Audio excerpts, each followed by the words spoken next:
সঙ্গীত শিক্ষিকা শিল্পী ও অনন্য ব্যক্তিত্বের অধিকারিণী শ্রীমতী সুচিত্রা মিত্রের ৯৯তম জন্মদিনে নান্দনিকের পক্ষ থেকে সকলকে স্বাগত জানাই।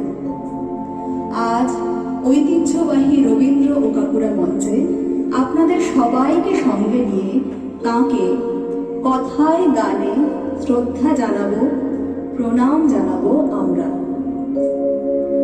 ১৯শে সেপ্টেম্বর ১৯২৪ সালে যার এই পৃথিবীতে আসা সঙ্গীত ভুবনকে রাঙিয়ে দিয়ে ৩রা জানুয়ারি ২০১১ সালে তাঁর চলে যাওয়া।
মুকুটটা শিরোপা পেয়েছিল।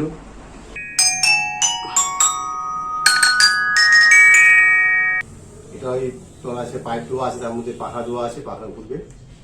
পাখা ঘোরার সঙ্গে সঙ্গে হবে কি, এটা যখন আমি করবো এটা রেস্ট আরো থাকবে, ওই রেস্টটা ঘুরবে। চাকরি চাই, তাতে এটা ছবিটা যাচ্ছে, মঙ্গল করে যাবে চাকরির জন্য। এগুলো সব হাতে আঁকা? হ্যাঁ, সব হাতে আঁকা। এটা যখন টিচারের সাথে মিলিয়েছিল দূরদর্শনে, যখন ইন্টারভিউটা করার পরে যখন নৌকা দেখাচ্ছে, নৌকা বা পুকুর পাড়ে জলটা এরভাবে যে ঢেউ খেলছে, পাড়ে এসে ধাক্কা লাগছে, আবার চলে যাচ্ছে, ছবিটার সাথে যখন মেলালো এই আওয়াজটা, একদম অরিজিনাল যেরকম হয় ঠিক অরিজিনাল মিলে গেল ব্যাপারটা।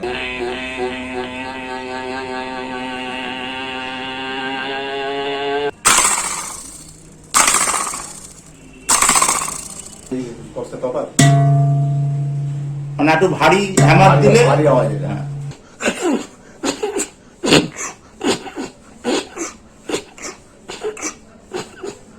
এখন সব পদ্ধতিতেই পাল্টে গেছে।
এই আমাদের বাগবাজারের আদি বাড়ি।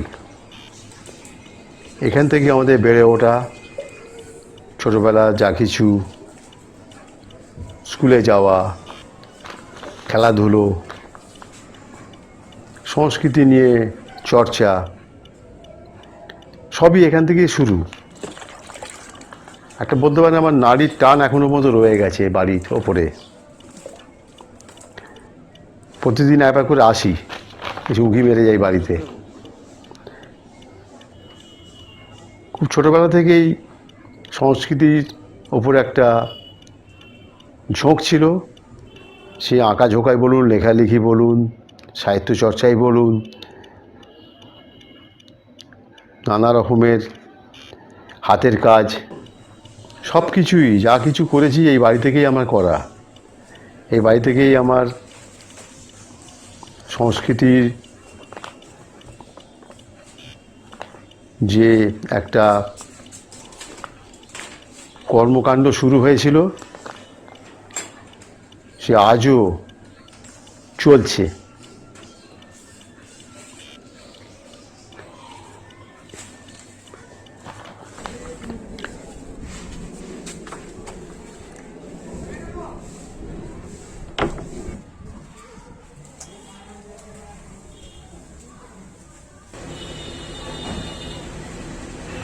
এই যে স্কুল, এই স্কুলে আমার পড়াশোনা, শ্যামবাজার হাই স্কুল। আর ঠিক এই বাঁ দিকেই একটা চাপা কল ছিল, ভোরবেলা জল দিতে আসতো রাস্তা ধুতে। সে এক সুন্দর পরিবেশ তৈরি হতো তখন। তো এই একবার আমরা ভোরবেলা বাড়ি থেকে পালাচ্ছি, তো এই জলওয়ালা যারা জল দিতে আসে রাস্তা ধোয়ে আমাদের তেড়ে এলো, এই লড়কা ইতনা সকাল মে কাহা যা রা হ্যায়, ভাগো ভাগো ভাগো ভাগো, বাড়ি ভাগো। আমরা তো ভয়েতে পালিয়ে এলাম। এই একটা দারুণ ব্যাপার একটু ঘটে গেছিলো তখন ছোটোবেলা আমাদের। আমার প্রতিদিনের যে রুটিন সেই অনুযায়ী আমি রাস্তায় বেরিয়ে আমার বাগবাজারের কালী মন্দিরে যাই। এখানে আমি প্রণাম করি ঠাকুরকে। কোনো কাজে বেরোবার আগে আমি প্রণাম করি, ভোরবেলা গিয়ে প্রতিদিন প্রণাম করি।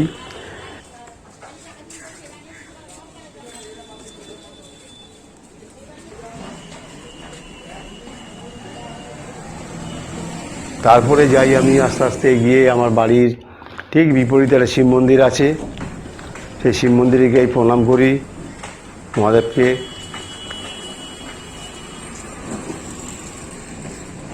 তারপর আমার শুরু হয় সারাদিনের কাজ। আমি এগোই আস্তে আস্তে। আর একটু এগোলে দেখা যাবে একদম রক্ষাকালীর পুজোর একটা স্থান আছে, সেখানেও প্রণাম জানাই। তার পাশেই তারা মায়ের মন্দির, সেখানে প্রণাম জানাই। এইভাবে এগোই, প্রতিদিন কাজে এগোই।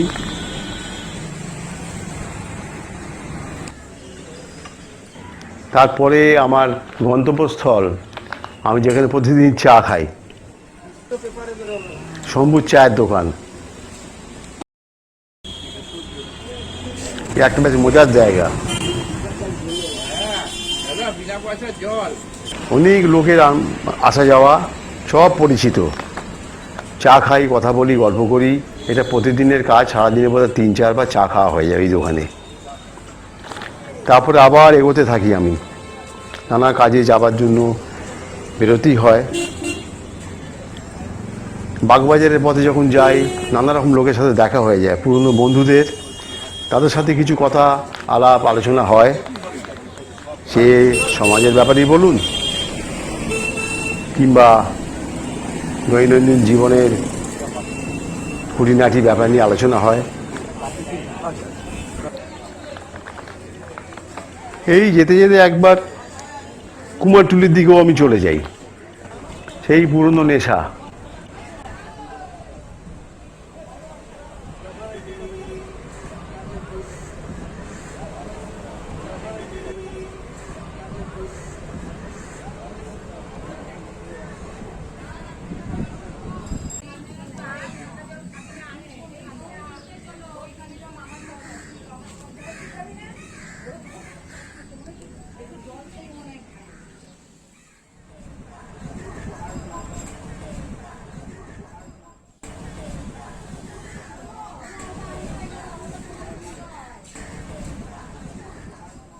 হ্যাঁ, গঙ্গার ধার দিয়ে একদম হাওয়া খেতে খেতে গঙ্গার ধারে পরিবেশ দেখতে দেখতে একদম কুমারটুলি। ছোটোবেলায় কিছু কথা না বললেই নয়।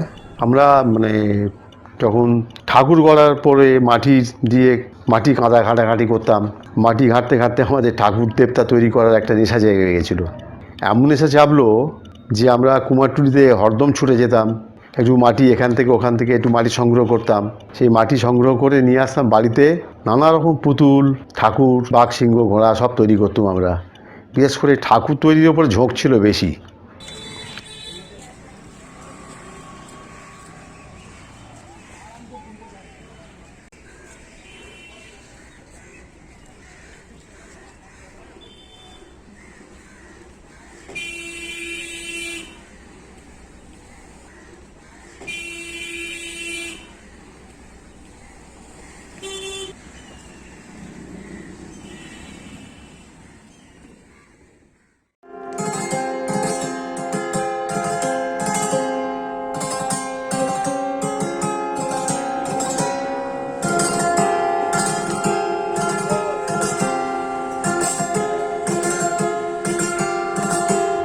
কুমারটুলির সেই নেশা আমার এখনও চেপে বসে আছে, সেই নেশা কিছুতেই ছাড়ে না। বিশেষ করে পুজো এসে গেলে আরও মনটা খারাপ হয়ে যায়।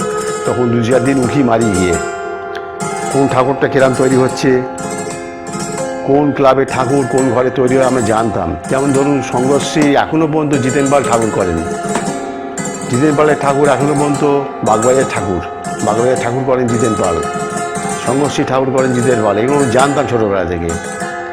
আমরা সেই ঘরগুলোতে উঁকি মারতাম, যে দেখে নিতাম ঠাকুরটা কেমন তৈরি হচ্ছে, কি আর্টের ঠাকুর নাকি এমনি ঠাকুর, কীরকম ঠাকুর দেখতাম।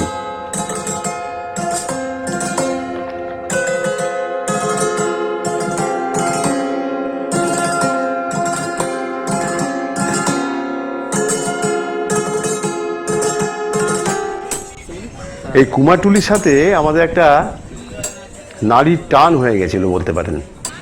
আমাদের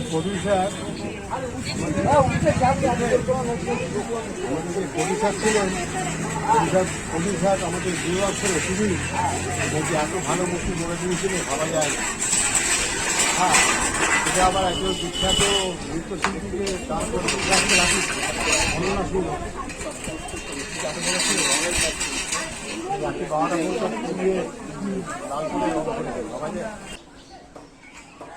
সংস্কৃতি জগতের আর এক পীঠস্থান হচ্ছে সেনবাড়ি, কুমারটুলির বিখ্যাত। এখনও উনি নৃত্যশিল্পী হিসেবে রয়েছেন, যদিও তার বয়স হয়েছে। দুর্যোটি সেন তার ঠাকুরদাদা, তিনি শ্রীরামকৃষ্ণদেবের কবিরাজ চিকিৎসক ছিলেন। সেই বাড়িতে আমাদের আনাগোনা ছোট ছোট ছেলে মেয়েদের নিয়ে যেতাম। আমাদের ক্লাবের নৃত্যনাট্যের মহড়া হতো ওখানে দীর্ঘদিন ধরে। তখন সারা গরমের ছুটি ওইখানে আমাদের রিহার্সাল হতো। তারপর 1 মাস 1.5 মাস বাদে ওখান থেকে আমাদের অনুষ্ঠান হতো কোনো প্রেক্ষাগৃহে।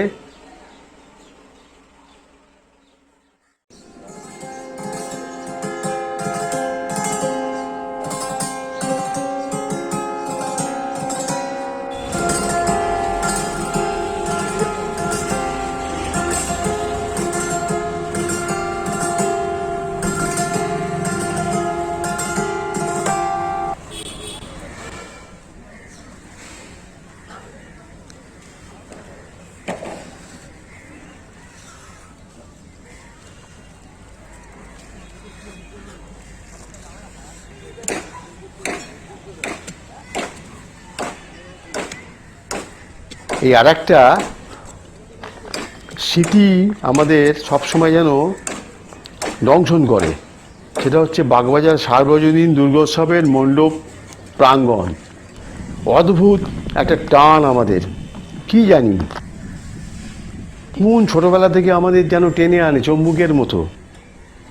আমি আর আমার মেজো ভাই শেখর ব্যানার্জি সেই কোন কাক ভরে এসে হাজির হয়ে যেতাম। কতটা প্যান্ডেল হচ্ছে, ঠাকুর কতটা এগোলো, কী কী স্টল আসছে, স্টল কতগুলো বাঁধা হচ্ছে, সব কিছু খুঁটিয়ে খুঁটিয়ে আমরা দেখতাম। প্রতিদিনের আমাদের রুটিন ছিল। এই বয়সেও এখনও প্রতিদিন একবার করে উঁকি মেরে বাজার করতে যখন যাই উঁকি মারি কতদূর হলো দেখে যাই একবার। এই সার্বজনীন মাঠে যারা কর্মকর্তা, মানে পুজোর কর্মকর্তাদের সাথে প্রত্যেকের সাথে আমার একটা হৃদ্রতা আছে। প্রত্যেকেই আমাকে চেনেন, আর আমিও তাদের চিনি।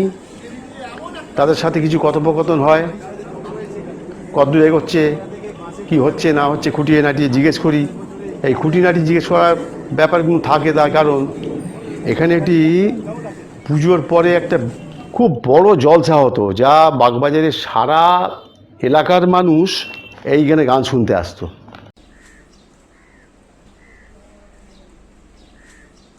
এই হচ্ছে নিবেদিতা লেন।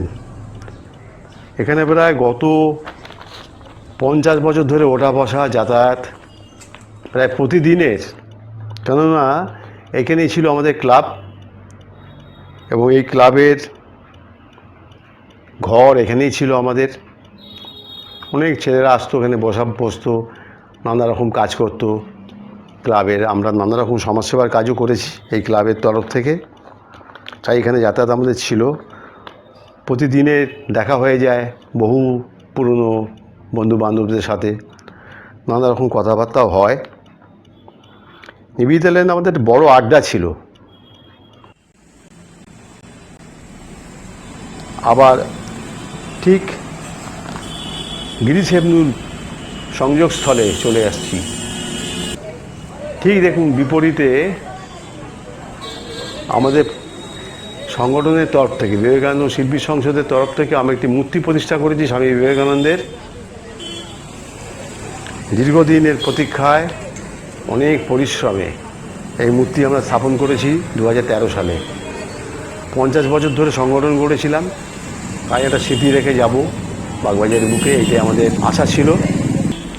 আর তার ঠিক উল্টো দিকে এবার আমি যাচ্ছি, যেখানে 1963-64 সাল থেকে ওঠা বসা ভোলানাথ কেবিন। ভোলাদার আমাদের সংগঠনের একজন কর্মী। সেই ভোলাদা আমাদের অন্তরের মানুষ, ভোলাদা আমাদের একদম মনের মানুষ, পরিবারের একজন। সেই ভোলাদার কেবিনে না গেলে আমাদের যেন পেটের ভাত হজম হয় না, এরকম দিন গেছে। দোকানে এক প্লেট ঘুগনি না খেলে আর চাটা না খেলে যেন সারাদিনে কী খাইনি অবস্থা। সেই ভোলানাথ কেবিন তার ছেলে এখন বর্তমানে চালাচ্ছে পরেশ। সে এখন আমাদের ভীষণ ভালোবাসে, ভীষণ যত্ন করে।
এবার তোমার বই রেডি এবারে?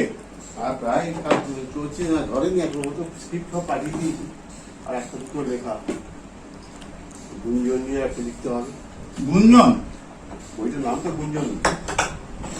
একটু অশনি বলছিলেন, করলাম না, চেঞ্জ করে দিলাম। গুঞ্জন চারিদিকে চাপা গুঞ্জন চলছে মানুষের মনে মনে। কটা ছড়া, এটা ছড়া কটা ছড়া আছে? ওই 25-26টা হবে। আগের গুলো, এর আগের বছরটা কি আছে, কপি আছে? আর দিলাম ওকে, দুটো দিয়েছি জানো।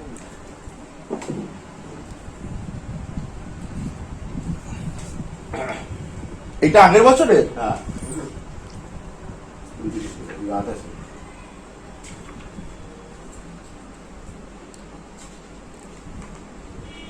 ওই এটা লিখছিলাম, ওটা লিখে আবার কাগজ কপিটা দিতে হবে। এটা কি তুমি এটা আমি লিখেছো? আগে দিয়েছি, যেহেতু নবোদয় ব্যাপার একটা রয়েছে, নতুন সূর্য উদয় হবে করোনার পরে। এটাতে কটা ছড়া আছে? এটা বোধহয় 22টা আছে। ওটা মনে হয় আছে। এগুলো তোমার প্রথম বই, এটা 85 সাল না প্রথম লিখেছিলে? ভাই প্রতি বছরই কি মাঝে কি কয়েক বছর? গ্যাপ গেছিল। আচ্ছা। গ্যাপ গেছিল, এইটার পরে অনেকদিন গ্যাপ হয়ে গেছিল। ওই যে আসা যাওয়ার পথে অনেক, তারপর অনেকবার গ্যাপ পড়ে গেছে। তারপর গতবারে করেছি।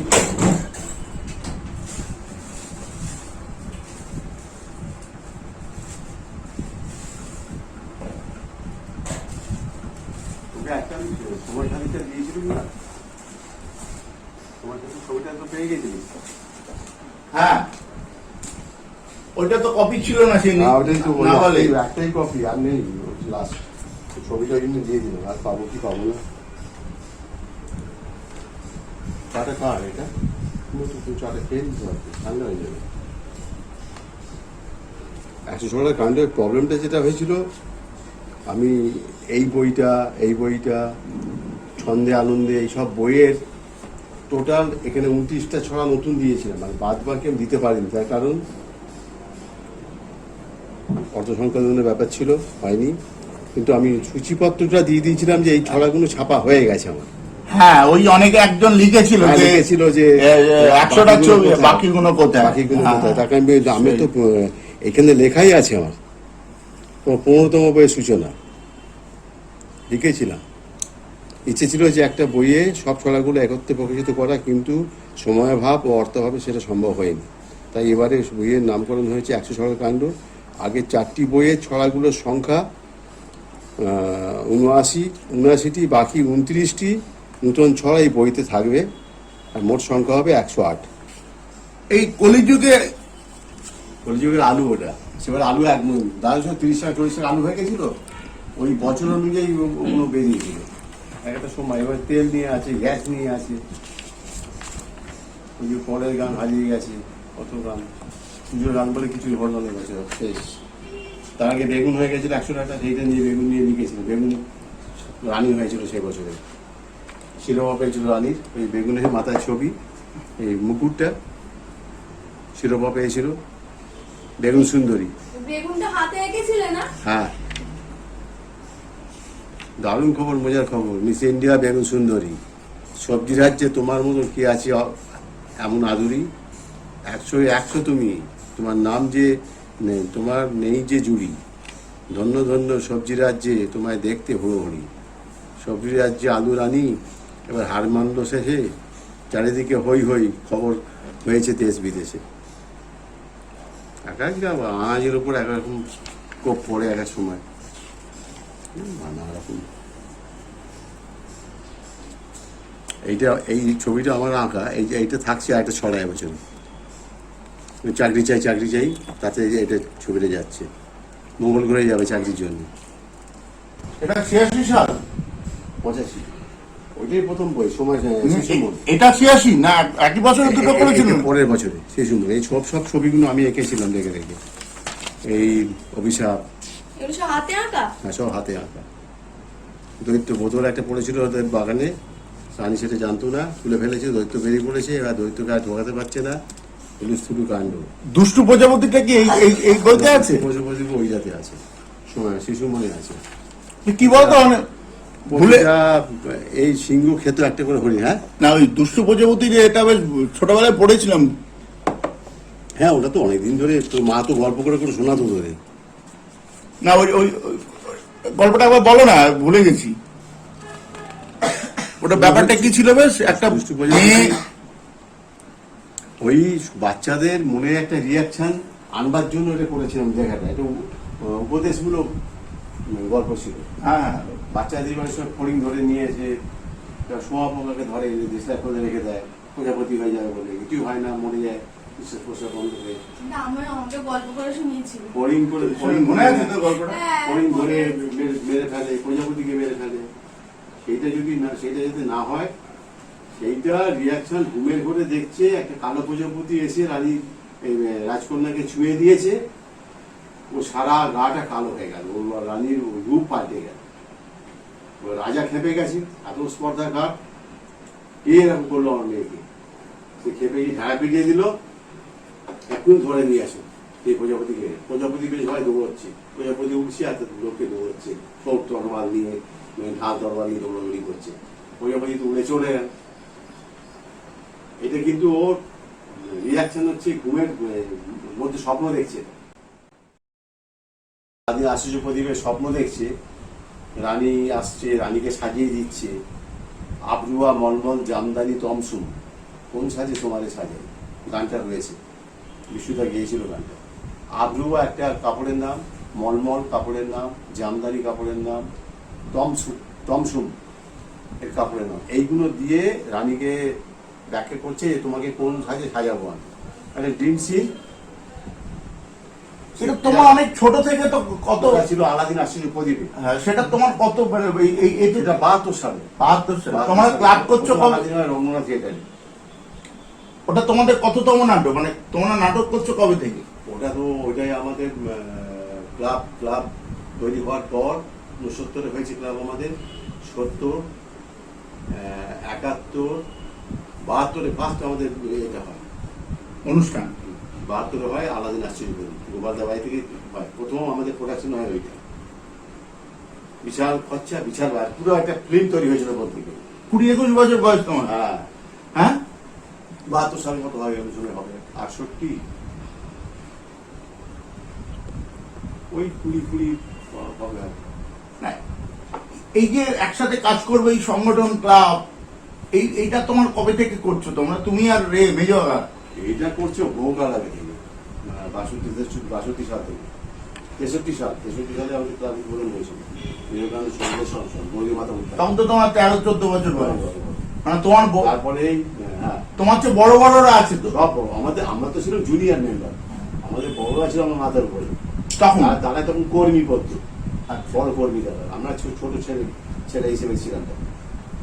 তোমরা একদম সেই মানে তোমরা এতে চলে এলে, হ্যাঁ। সামনে চলে এলে 72-73 সাল। না 69, 68-69 চলে এসছে।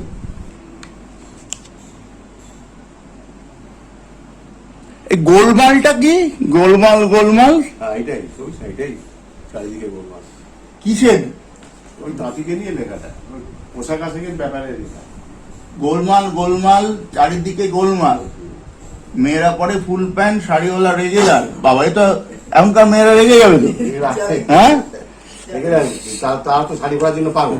এই যখন সিঁদুর খেলা হবে শাড়ি পরে দৌড়াদৌড়ি করবে ওখানে গিয়ে, তখন তো প্যান্ট শার্ট পরে যাবে। কিন্তু শাড়ির সাথে আরো বছরে একদিন সারাক্ষণ তো তাদের তোমার ইয়ে পরেই প্যান্ট আমি- শার্ট আরে, পরেই। মানুষ যুগের হাল আর তাঁতিদের সবসময় দৌড়ানোর অবস্থা খুব জন্য খারাপ। দৌড়তে হ্যাঁ, হচ্ছে, সেই জন্য লেখা। বাসে ট্রামে দৌড়তে হচ্ছে, কাজে 12 হাত শাড়ি পরে দৌড়তে যায় না। সেই সময় যুগ চলে বিনোদনের গেছে। ছড়া, এই সময় মানুষেরা ঘরে দৌড়া, ঘরে থাকে। প্রথমে তো গল্প লিখতে, তারপরে তো এই জীবনী সিরিজ, তারপরে গল্প। হ্যাঁ, প্রথমে গল্প, তারপরে তো এই জীবনী সিরিজ। তারপরে ওই রূপকথার গল্প, হ্যাঁ, না প্রথমে তো, তারপরে ওই মনীষীদের জীবনী। হ্যাঁ সেটাই বলছি। হ্যাঁ।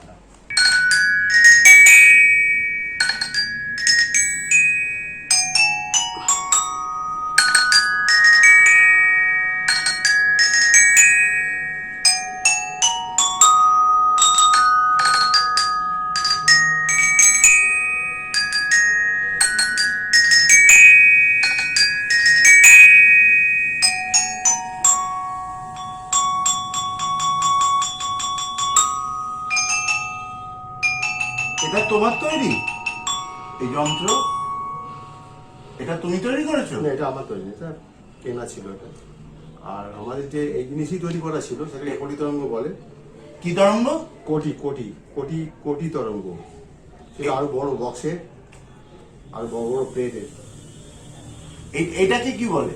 এটাকে অ্যাকচুয়ালি ভাইব্রাফোন বলে। এটা ওই তোলা আছে, পাইপ দেওয়া আছে, তার মধ্যে পাখা দেওয়া আছে, পাখা ঘুরবে। পাখা ঘোরার সঙ্গে সঙ্গে হবে কি, এটা যখনই আমি করবো, এটা রেস্ট আরো থাকবে, ওই রেস্টটা ঘুরবে।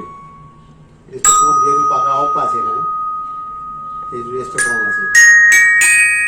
না এখানে তো দেখছি তুমি এগুলো কি তোমার দিয়ে এখানে অ্যাডজাস্ট করা?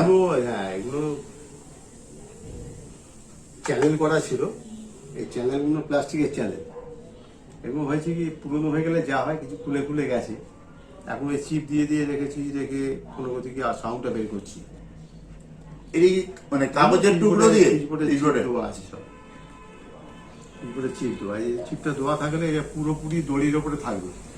দড়ির ওপরে থাকলে সাউন্ডটা ড্যাম্প হবে না। এটার ব্যবহার বা এটা নিয়ে কোনো গল্প? তোমার তো সবকটা যন্ত্রের সাথেই অনেক ঘটনা জড়িত আছে। ইউজ করেছে, অনেক জায়গাতে ইউজ করা হয়েছে, নৃত্যনাট্যে ইউজ করা হয়েছে, তারপরে কোনো ব্যাকগ্রাউন্ড মিউজিক ইউজ করা হয়েছে।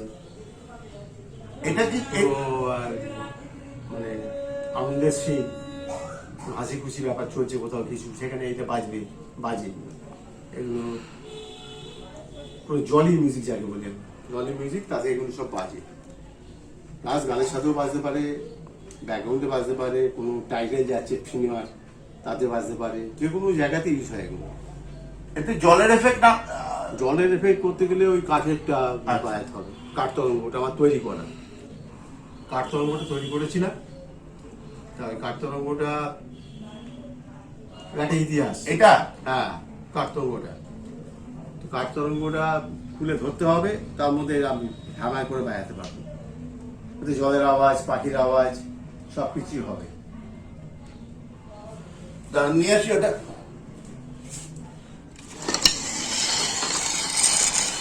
এটা এটা একটা ইতিহাস। সেটা একটু বলো। এটা পুরনো একটা ছিল, এই পুরনো একটা র্যাক ছিল কাঠের, আর সেলফ যাকে বলি আমরা। তো সেলফটা একদিন আমার বাড়ির কাজের মহিলা কাজ করতে আসে, ধরবো? তো সেইটা একটা নিয়ে এলো, একটা র্যাক তার বাড়ি থেকে দিয়ে দিয়েছে কোথায়। তাহলে এই মঞ্জু, এটা কি করবি রে? বলে, দাদা ও আগুন জ্বালাবো, জ্বালানি করবো। আমি তাহলে আমাকে দিয়ে ক টাকা দিচ্ছি, দেয় দিয়ে দিই। 500 টাকা ওকে দিয়ে দিয়েছিলাম, তো আমাকে দিয়ে দিল 5 টাকা। বড় একটা র্যাক ছিল জিনিসপত্র রাখার জন্য, তা সেটাকে আমি খুলে ফেললাম। না, এই মাথায় আইডিয়াটা এলো কি করে তোমার? আইডিয়াটা এলো এই করে, কাঠটাকে দেখে আমার হলো, এই যে কাঠগুলো ছিল র্যাকের, যে কাঠগুলো ছিল, হ্যাঁ, তাতে আমার আইডিয়া হলো তখন যে এই কাঠটা তো কাজে লাগানো যেতে পারে। মানে আগে দেখেছিলে যন্ত্রটা? হ্যাঁ, কাঠতরঙ্গ তো হয় এরকম, কাঠই কাঠতরঙ্গ হয়, তাকে জাইলোফোন বলে। তো আমি যখন দেখলাম ওই জাইলোফোন এখন কেনা সবকে সম্ভব নয়, আর খুব একটা পাওয়া যায়, তা কি করা যেতে পারে, ওই কাঠ সব খুলে ফেললাম। খুলে ফেলে এগুলোকে উনুন পাড়ে রেখে রেখে টেম্পার দিয়ে দিয়ে তখনকার দিনে, আগেকার দিনে বৌদি বাড়িতে যা হয়, মাটির উনুন, টিপি আছে, টিভিতে সব কাঠগুলোকে জড়ো করে দিলাম, ধুয়ে টুয়ে পোশাক করে নিয়ে সব শুয়ে শুয়ে রাখলাম। সারাদিন ওই আগুনের তাপেতে আরো কাঠগুলো করা হয়ে গেল। এরম? হ্যাঁ, এরম সাইজের ছিল? এরম সাইজে কিছু কিছু কেটে কেটে ছোট হয়েছে। আচ্ছা, হ্যাঁ। এটাকে সুরে কিছুটা আনবার জন্য করা হয়েছে, যাতে বিভিন্ন রকম সুরটা পাওয়া যায় এতে। তা এতে আমি অনেক জায়গায় ইউজ করেছি, ফিল্মে ইউজ হয়েছে, তারপরে ব্যাকগ্রাউন্ড মিউজিক ইউজ করেছি আমি। এটা আমরা যখন দূরদর্শনে ইন্টারভিউ নিয়েছিল, ওতে দেখিয়েছিলাম যে একটা পড়ন্ত দুপুরবেলা পুকুর পাড়ে জলটা ঢেউ খেলছে, পাড়ে এসে ধাক্কা লাগছে, আবার জলটা চলে যাচ্ছে। এটা বাজাও। টেনে ধরতে হবে একবার।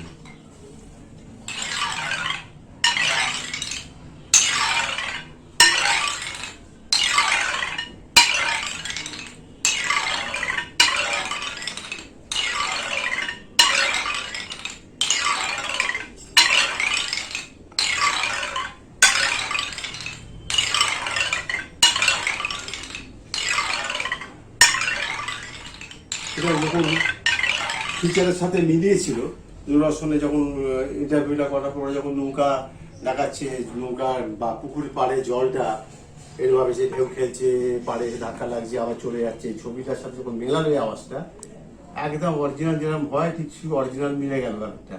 ওরা যখন বাড়িতে তুলে নিয়েছিল বলে এটা আমরা ফিচারে লাগাবো, ফিচারে লাগানোর সময় আমরা যখন ইন্টারভিউ প্রোগ্রামটা যখন টেলিকাস্ট হলো দেখলাম, তখন বুঝতে পারলাম যে না, এইটা তৈরি করেছিলাম আবার তৈরি করার সার্থক।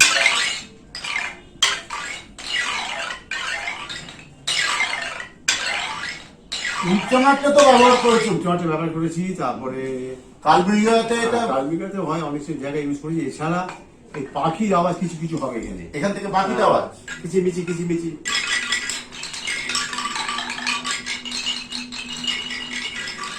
ভোরবেলা তবে একসাথে ভোরবেলা যখন পাখি নিচের দিকে দিও না, নিচের দিকে কিচিমিচি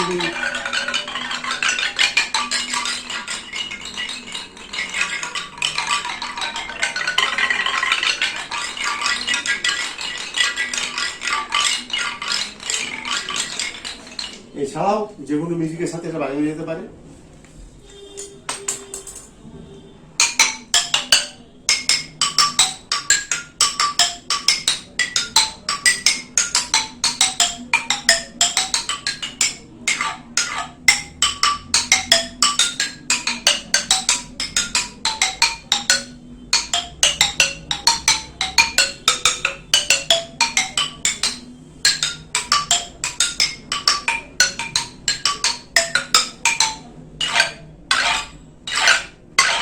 এইভাবে এইরকম বিভিন্ন রকম আওয়াজ, নানা রকম যেরকম কাজ হবে ঠিক সেইভাবেই এটাকে ইউজ করা যেতে পারে। তুমি প্রথম কি যন্ত্র তৈরি করেছিলে? প্রথম যন্ত্র তো সে বঙ্গ? অনেক কিছু আছে, যে বঙ্গ তৈরি করি, বঙ্গ তো তৈরি করিনি, যেহেতু তার নষ্ট হয়ে গেছে। তারপর তো নতুন আমাকে প্রেজেন্ট করেছিল যেটা, সেটা ছিল আমার কাছে দীর্ঘদিন। না ওই যে যেটা তুমি সেই ট্রাম লাইনে, ওইটা কি এটা একটু বলো। ওই ট্রামলাইনে ওই চাকাটা কোকাকোলা ছিপিগুলোকে ট্রামলাইনের মধ্যে বসিয়ে দিতাম, 4-5-6টা করে কোকাকোলার দোকান থেকে চাইতাম, ছিপি জোগাড় করতাম, ট্রামলাইনের যে খাঁজটা আছে তাতে এবার বসিয়ে দিতাম, দাঁড়িয়ে থাকতাম। কিছুক্ষণ পরে আমাদের বাগবাজারে বাগায় সেই 12 নম্বর ট্রাম আসতো, গ্যালাক্সিতে চলে যাবে, আমরা দাঁড়িয়ে থাকতাম দূরে। ট্রাম যে ওপর দিয়ে চলে গেল, ঘর ঘর ঘর ঘর করে চলে গেল, অতগুলো চাকা তার উপর দিয়ে গেল, ওগুলো চেপটে প্লেন হয়ে গেল। তখন ওই চাকাগুলো বেরিয়ে করে দিল, চাকাগুলোকে ফুটো করে কাঠের ফ্রেমের মধ্যে তুলে সেগুলোকে কাঠখুঞ্জুনি তৈরি করেছিলাম। তো সে ছবি আছে অনেক জায়গায়, কাঠখাঞ্জনি। কাঠখুঞ্জুনি, ওকে কাঠখুঞ্জুনি বলে, কাঠকরতাল বলে। তো সেটা ইউজ করেছিলাম ওখানে আমরা, কাঠকরতালের ইউজ ওটা করেছি এইভাবে। এছাড়া এই একটা যন্ত্র আছে, এটা সাসপেন্সে লাগতে পারে, বিভিন্ন রকম। এটা কিনতে পাওয়া যায়, তখন আমার প্রবলেম ছিল বলে তৈরি করে নিয়েছিলাম এটাকে। এটা বহু যন্ত্রই তৈরি করেছি। এটা কাঠ, এটা একটা কাঠ, এটা যত ভারী হবে এটা তত ভাইব্রেট হবে। এটা একটু হালকা আছে, বড় কাঠটা খুলে গেছে, এটা আপাতত লাগানো আছে একটা। এখানে কি কি দিয়েছিল? দুটো লোহার এই সমস্ত নানা রকম স্ট্রিং টিং দেওয়া আছে। এটা কি এটা ফাইবার, ফাইবার? ফাইবার দেওয়া আছে, খোলটা তৈরি করা হয় যাতে সাউন্ডের মধ্যে থেকে বের হবে। ভেতরে কি আছে? ভেতরে একটুখানি স্প্রিং টিং দেওয়া আছে, রামতা টামতা, এটা সেটা হালকা জাতীয়, যেগুলো ভাইব্রেট হলেই কাঁপবে।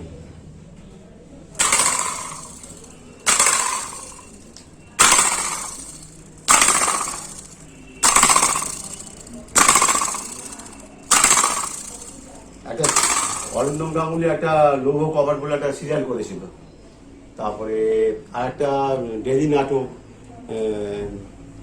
এতে হচ্ছে নাকি, যাতেও লাগিয়েছিল হচ্ছে কি নাটক যেটা হয়েছিল, তাতে মিউজিকের সাথে লাগানো হয়েছিল। তো অনেকদিন আগে তৈরি করে। অনেকদিন আগে, বহুদিন বহু কাজ করেছি। আস্তে আস্তে এখন না কাজের ক্ষেত্রে এখন এই ধোয়াই কম, আগে সবই ম্যানুয়াল হতো, এখন কিবোর্ড আছে, এখানে কিছু এটা সেটা বের করে দেয়। তারপরে আরেকটা ব্যাপার হচ্ছে যেটা, সেটা হচ্ছে ওই ধরনের মিউজিক কম্পোজই কম হচ্ছে এখন, সব স্টক মিউজিক থেকে সিরিয়ালে চলে যাচ্ছে, ফিল্মে চলে যাচ্ছে স্টক মিউজিক। আর আমাদের সময় এগুলো তৈরি করতে হতো, আমাদের কিন্তু কতটা কৃতিত্ব সেগুলো দেখাতে হতো। এই জন্য এটা আরো ভালো হবে, যখন ভারী হবে আরো কাঁপবে। ওই রকম টাইপেরই নানা রকম ব্যাপার। ওইটা কি এই এটা একটা করে, এটা কি তোমার তৈরি? হ্যাঁ, এটা তৈরি। এটা সম্পূর্ণ এটা তৈরি করলে কি করে? এটা সম্পূর্ণ আমার বুদ্ধি দিয়ে করেছি আমি। তার কারণ এটা মঠ মিশন মন্দিরেতে থাকে গম, এগুলো অ্যাকচুয়ালি তৈরি হয় বার্মা থেকে আসতো, বৌদ্ধ টেম্পলে এগুলো থাকে। তা এইগুলো নৃত্যনাট্যে রেকর্ডিং এ লাগছে, নৃত্যনাট্যে লাগছে, বিশেষ কালমিকা টালমিকা এতে স্বর্ণালিকা। হ্যাঁ, নৃত্যনাট্যে ভীষণভাবে কাজে লাগতো, রেকর্ডিংও কাজে লেগেছে। মুশকিল হচ্ছে অত বড় গম নিয়ে তো আর কোথাও যেতে পারবো না, গাড়ি ছাড়া সম্ভব না, আর গম আমার কাছে নেইও, আর ভাড়া করে আনতে হয়, সে অনেক ঝামেলা আছে। কলাপতি দেবী বাড়িতে একটা ছিল, মাঝে মাঝে রেকর্ডিং এ নিয়ে আসা হতো, বাজাতাম আমরা। তা বিষ্ণুদার মিউজিক মানে এসব লাগাতো, আমি বাজিয়েছি গমগুলো বসে বসে। বিষ্ণুদার বাসি, বিষ্ণুপাল চৌধুরী, বিষ্ণুদার সাধুকা, বিষ্ণুদার হ্যাঁ, সাধু। মাসি। ওর মতো নৃত্যনাট্যের মিউজিক করার লোক খুব কম পাওয়া যায় আজকাল দিদি। এইটা তৈরি করলাম এই কারণ এটা পোর্টেবল, যে কোনো জায়গায় নিয়ে যেতে পারবো না। এটা ইউজ করলাম, তৈরি করে এটাকে লোহার সিট কিনে নিয়ে এসে কাটিয়ে তাকে ছবি করে একটা পিচবোর্ডের একটা ফর্মা তৈরি করে নিলাম, এরকম সেম জিনিস। সেইটা দেখিয়ে এটাকে কাটিয়ে এটাকে ওয়েল্ডিং করিয়ে এটাকে নিয়ে আসা হলো। এবার এইটা হচ্ছে হ্যামার দিয়ে বাজাতে হবে, দেখছে বড় হ্যামারও আছে আমার কাছে, এটা জাস্ট ছোট হ্যামার দিয়ে বাজিয়ে দেখাচ্ছি আমি, সাউন্ডটা বোঝা যাবে।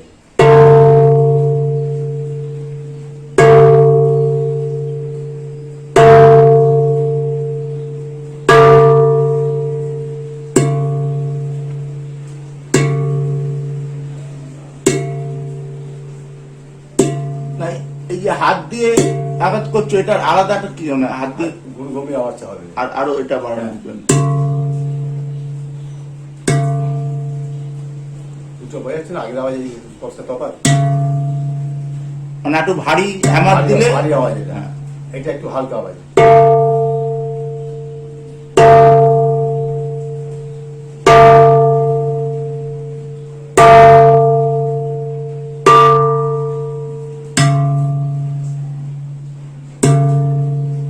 অনেক ভারী আওয়াজ। অনেকটা মানে দীর্ঘস্থায়ী হচ্ছে। এটাও যখন ইন্টারভিউ নিয়ে গেছে দূরদর্শন থেকে, এইটা দ্রুত টেম্পুলের যত গম বাজছে তার সাথে মিলিয়ে দিচ্ছিল আওয়াজটাকে, অসাধারণ ঠিক সিকোয়েন্স তৈরি হয়েছিল সেখানে। এটা দাদা? হ্যাঁ, ওটা কে? হ্যাঁ, কে কে কে?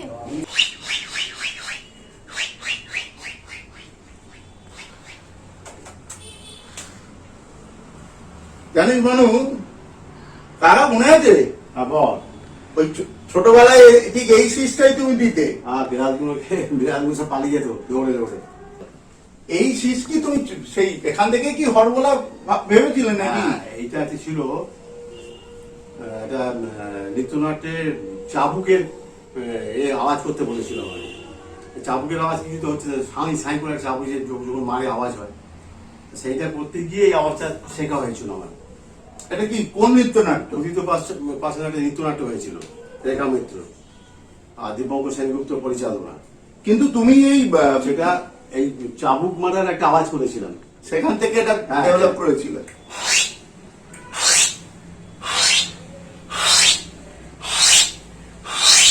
এই আওয়াজ হয়েছিল। এই আওয়াজ থেকে ওই যে মুখে এসে গেছে, তখন ওই বিড়ালগুলোকে এরকম আওয়াজ করতাম। কিন্তু মুখে মানে তুমি তো হরবোলা দিয়ে শুরু করেছিলে, হরবোলা করতাম এই 65-66 সাল থেকে হরবোলা শুরু করেছিলাম। মানে একদম ছোট মনে পড়ে ছোটবেলায় হরবোলাটা এটা মাথায় এলো কি করে তোমার? মানে হরবোলা এলো মাথায় তখন আমাদের সাথে আমাদের ক্লাবের ক্যাম্পে যেত, মানে বড় কর্মী হিসেবে অনুপ সাধন, যেটা জুটি ছিল হরবোলার বিখ্যাত, তাদেরকে স্মরণ করেই আমি হরবোলা শুরু করেছিলাম।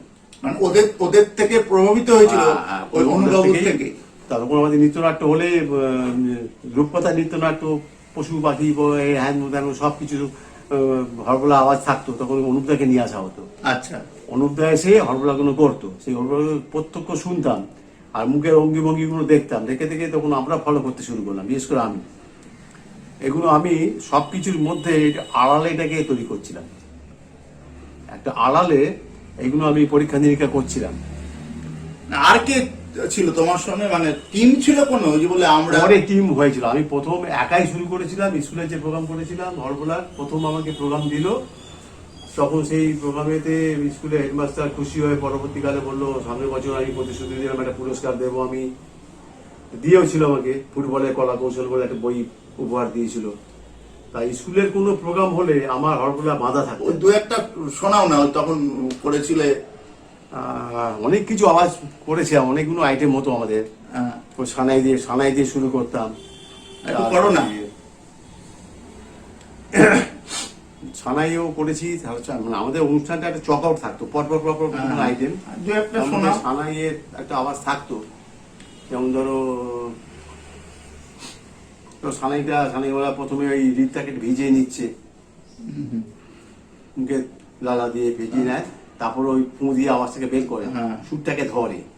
তা সেটাও ফলো করতাম। আমার সানাইওয়ালা কোথায় বাজাচ্ছে দেখতাম, কিভাবে বাজাচ্ছে কি করছে দেখে সেটা ফলো করতাম। তা সেটা করতে গিয়ে ওটা হয়েছিল আমাদের। শোনাও।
আর সেই ছোটবেলায় গল্প করেছিলে চিড়িয়াখানায়, কি হয়েছিল চিড়িয়াখানায়? চিড়িয়াখানায় হয়েছিল কি, চিড়িয়াখানায় খবরগুলো আওয়াজগুলো একটুখানি যখন যেতাম, মানাইকে নিয়েও গেছি, আমরা নিজেরাও গেছি আমাদের আগে যখন ছোটবেলায়। হ্যাঁ, সেই ছোটবেলায় গল্প করেছিল। আওয়াজগুলো করতাম। একদিন একটা হরিণকে দেখলাম, তো হরিণে একটা আওয়াজ হয়, ওরা করে আওয়াজ কিরকম?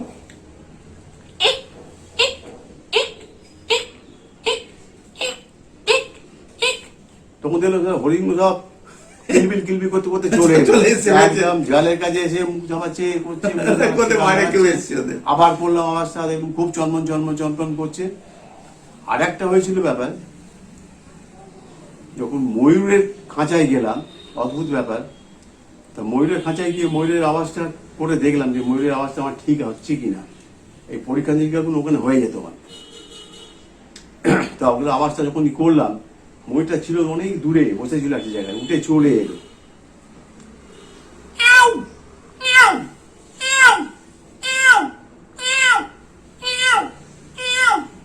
আওয়াজটা করতে গিয়ে ময়ূর চলে এলো এখানে। আর সে কোন রেকর্ডিং এ বাঘের ডাক করেছিলে? এটা হচ্ছে লোকনাথ বাবার ছবি হবে কথা ছিল, সেটা হয় ওইটা নিয়ে মানে হলো না শেষ পর্যন্ত, মহারত হয়ে গেছিল। তা সেই মহারতেতে একটা লোকনাথ বাবার ছবি হবে, তাতে কিছু মিউজিক্যাল কাজও ছিল। তারপর বলছে বাঘের আওয়াজ করতে হবে। তা টেকনিশিয়ান স্টুডিও তখন বিখ্যাত রেকর্ডিস্ট সত্যেন চট্টোপাধ্যায় রেকর্ড, সেদিকে রেকর্ডিং এদিকে ছিলেন, রেকর্ড করবেন।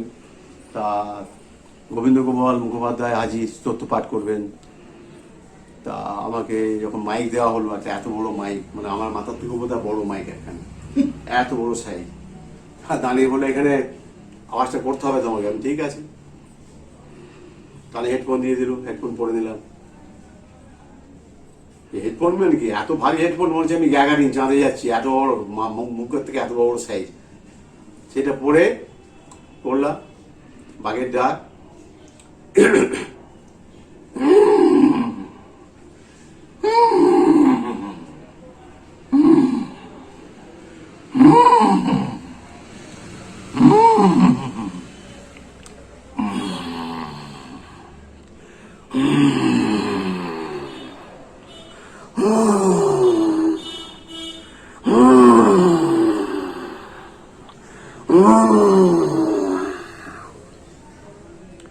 রেকর্ডিং তো হয়ে গেল। তারপর কন্ট্রোল রুমে সবাই গিয়ে হাজির হলাম। কন্ট্রোল রুমে এবার রেকর্ডটা করেছে আবার আমাদের চালিয়ে শোনাবার জন্য। যেই চালু হয়েছে, রেকর্ডটা চালু করে দিয়েছে, পুরো ঘর কাঁপছে আওয়াজের ঠেলায়। তা রেকর্ডিং সতীন চট্টোপাধ্যায় বলছে, ওরে বাবা, এ তো তুমি আমাদের স্টুডিওতে একটা তাগড়াই বাঘ ঢুকিয়ে দিলে গো। হয়েছে আওয়াজ, ওরা একদম ঠিক আছে, কিন্তু স্টুডিওতে বাঘ ঢুকিয়ে দিয়েছো। আর এটা রেকর্ডের ব্যাপার এই দুর্ভাগ্য ছবিটা হয়নি। তাহলে এটা রেকর্ডেড। হ্যাঁ, ভবিষ্যতে মানে শুনতে পেতো, দেখতে পেতো।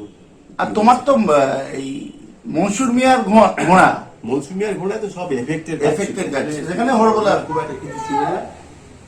মৌসুমিয়ার সব এফেক্ট, মানে স্পেশাল এফেক্টের কাজ ছিল। অনুপ কুমারের একটা নাটক হয়েছিল, অঞ্জলি স্টুডিওতে রেকর্ডিং হবে। তো সেটা আমরা, অডিও নাটক না মঞ্চ? না, এটা একক অভিনয় কোথায় একটা করবে হয়তো উনি, একক অভিনয় করবেন। তাদের শিবের কিছু ব্যাপার ছিল, শিবের তাণ্ডব ফাণ্ডব কিছু ব্যাপার, শিবের ডুগডুগি বাজাতে বাজাতে ঢুকছে, সিঙ্গা বাজছে, এটা মানে সিকোয়েন্সে এরকম ডুগডুগি বাজবে। ডুগডুগি তো রেকর্ডিং করে দিলাম, হলো। এবার সিঙ্গাটা কিবোর্ড থেকে ওনার যা বেরোচ্ছে সিনথেসাইজার থেকে ওনার পছন্দ হচ্ছে না, তখন বাধ্য হয়ে বিরক্ত হচ্ছেন উনি, হচ্ছে না কিছু, হচ্ছে না, না এটা চাইছি না, এটা চাইছি না। পারফেকশন মানুষ তো। তা আমি বললাম যে সব যখন থেমে যাচ্ছে ব্যাপারটা, আমি যে অরিন্দমকে বললাম, অরিন্দম গাঙ্গুলি ছিল ওই নাটকের মিউজিকের দায়িত্বে ছিল, সুযোগ দেবে, সঙ্গীত পরিচালনার দায়িত্ব, সঙ্গীত পরিচালনার ব্যাপারটা ছিল। আমি অরিন্দম, আমাকে আবার সুযোগ দাও আর মাইকটা স্ট্যান্ড করে দাও, আমি আবার করছি একটা, দেখো যদি পছন্দ হয় নাও, নাহলে ইরেজ করে দেবে, দেখো চেষ্টা করে দেখো। তো মাইকটা স্ট্যান্ড করে দিল। স্টুডিওর রেকর্ডিস্ট ছিল আমাদের হেমন্ত। তা আমি উঠে দাঁড়ালাম, দাঁড়িয়ে নাকেই করলাম সিঙ্গাটা। তা নাকে যখন সিঙ্গাটা করলাম, তার সাথে ওরা মেশিনারি থেকে কিছু রিপিটার, তারপরে ইকো সব একসাথে পাঞ্চ করে দিল ওর সাথে। সেইটা করে আমি রেকর্ডিং যখন করলাম, অনুপ কুমার বললেন যে ঠিক আছে, একদম এক্স্যাক্টলি এটাই চাই, এটাই চাই, একদম ওকে আছে, ওকে ওকে, এটা করো, একবার শোনাও। তো সেটা করলাম। অনেকদিন তো ছেড়ে দিয়েছি হবলা, সেভাবে হয় না। লাস্ট কবে করি? এটা কত সাল? এটা বোধ হয় 90 দশক হবে, 90 দশক হবে।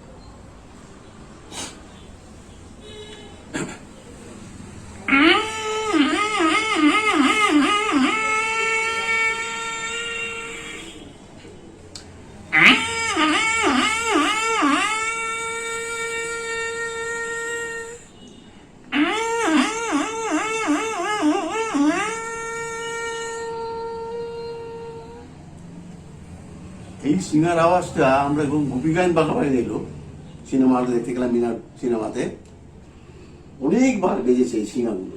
এই বড় বড় সিঙ্গা দেখাচ্ছে, প্রাচীরের ওপরে দাঁড়িয়ে দুর্গার ওপর থেকে বাজাচ্ছে।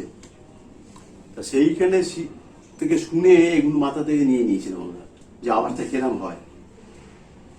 তা অনুপ কুমার যখন উনি বললেন যে একদম ওকে আছে, এটা আমি চাইছিলাম এতক্ষণ ধরে, আমার সবাই মিউজিশিয়ানরা তো এক গাল হাসি। তখন তুমি সত্যেন চট্টোপাধ্যায়ের সঙ্গে কাজ করেছো টেকনিশিয়ান স্টুডিওতে।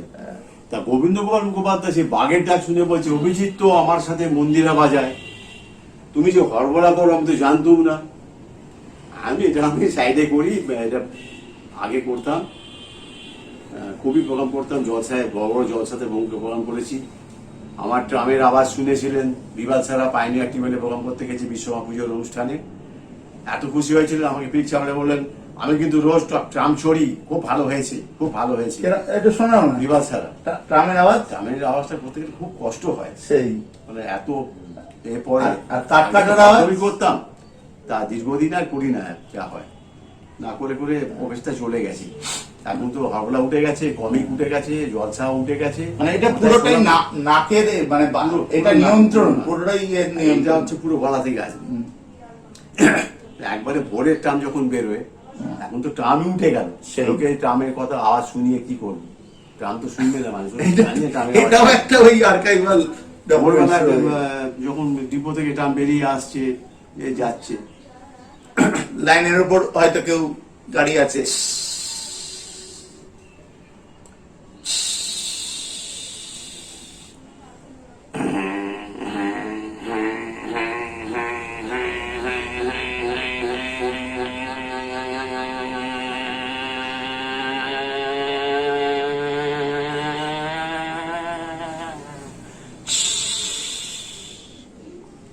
একটা স্টপেজে থামলো, আবার যথারীতি একটা করে ব্রেক ফেলে, তারপরে আস্তে আস্তে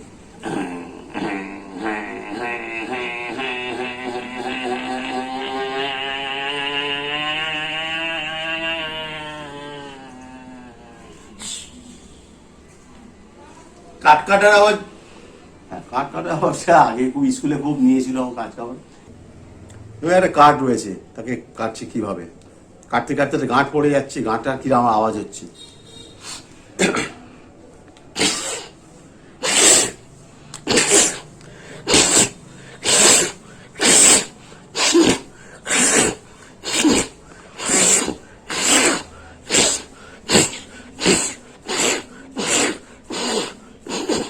গাঁট পড়ে গেছে।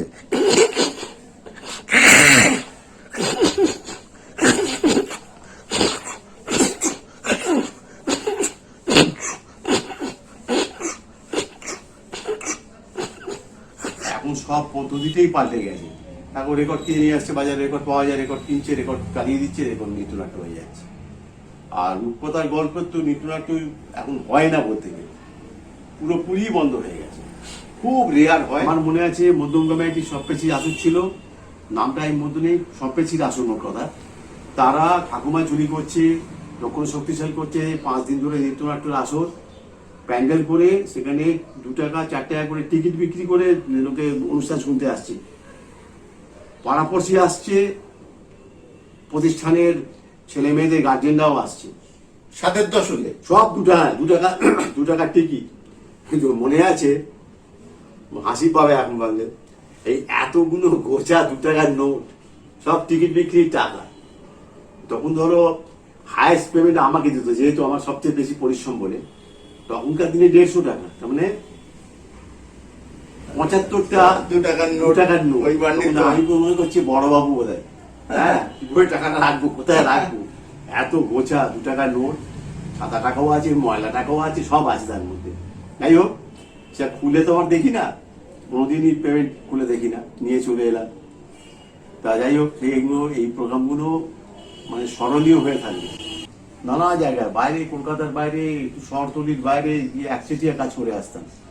সেই এত যন্ত্রপাতি নিয়ে রাত্রিবেলা মনে আছে শিয়ালদা থেকে, চাকদা থেকে শো করেছি, ঠাকুরমা ঝুলি, মানে ব্যাপকভাবে যন্ত্রপাতি নিয়ে যেতে হয়েছে, মানে একটু আধটু হবে না। সে কারানাকাড়া থেকে শুরু করে ড্রামস, হেন তেন দুনিয়ার জিনিস, প্লাস ফানি ইনস্ট্রুমেন্ট, মানে যত রকমের আছে সব নিয়ে যেতে হতো। আমি তো কয়েকটা হ্যাঁ, গেছিলাম। চাকদা থেকে ফিরছি রাত্রি, তখন 12:30টায় ট্রেন ঢুকলো, লাস্ট ট্রেন। এবার একটা ট্যাক্সি যেতে চাইছে না, শ্যামবাজার আসবে না, সেই কাঁধে ব্যাগ, হাতে ব্যাগ নিয়ে, মাথায় করে করে, ঘাড়ে করে করে নিয়ে শ্যামবাজার হেঁটে এসেছি শিয়ালদা থেকে। সেই আগে মানে নাচের স্কুল, গানের স্কুল, লেখাপড়ার স্কুল, তারা সবাই নৃত্যনাট্যটা খুব আনন্দ সহকারে তৈরি হতো। স্কুলের ছেলেমেয়েদের নিয়ে বা ক্লাবের ছেলেমেয়ে দিয়ে, কিংবা গানের স্কুলের ছাত্রছাত্রীদের দিয়ে হতো নৃত্যনাট্য। বিশেষ করে যেমন ঠাকুমার ঝুলি বহুবার করেছি, তাতে তো অনেক ভূত পেতের আওয়াজ, শাকচুন্নি, ভূত, সেগুলো আমাদের করতে হতো। রবিবাবু একটুখানি পেতনির আওয়াজ করতে হবে, ওখানে বলতো একটুখানি ভূত পেতে আসছে, তার ভয়ঙ্কর আওয়াজগুলো করবেন আপনি। এইসব নানা রকম আবদার থাকতো, করতাম। তারপরে ম্যানুয়াল ব্যাপারটা আস্তে আস্তে উঠে গেল পুরো। তখন নৃত্যনাট্যে ভাবনার আওয়াজ, তারপরে গান বাজনার আওয়াজ, গানের বাজনা সব কিছু নিয়ে একটা মহাযজ্ঞর ব্যাপার হতো, সেটা একদম উঠে গেছে। এখন রেকর্ড হয়ে গেছে, রেকর্ডে একটু বাজিয়ে ব্যাস হয়ে গেল। আর নৃত্যনাট্য রূপকথা একদমই হয় না বলতে গেলে। আমি শুনিনি, দীর্ঘদিন ধরে কোনো মানে আসেওনি কাজ, সেসব মানুষও নেই এখন। দেখতে দেখতে কত বছর হয়ে গেল, সেই 92 সাল। তখন চারিদিকে খুঁজে বেড়াচ্ছিলাম যদি ফ্ল্যাট পাওয়া যায় কোথাও একটা। এই বাড়িতে তো জয়েন্ট বাড়িতে ঘরের অভাব, বাড়ি বড় হলে কী হবে, ঘরের অভাব। সেই ঘরের অভাবের জন্যই চারিদিকে খোঁজ করছিলাম, করতে করতে বছর দুয়েক বাদে 92 সাল, 90 থেকে খুঁজতে খুঁজতে 92 সালে একটা সন্ধান পেলাম যে 32 নম্বর বাগবাজার স্ট্রিটে একটা ঘর খালি পড়ে আছে।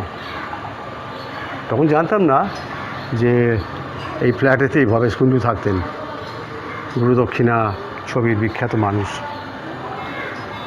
তা একদিন এলাম, বাড়িওয়ালা মালিককে কথা বলে এলাম, আমাকে আসতে বললো, এনে দেখলাম বাড়ি।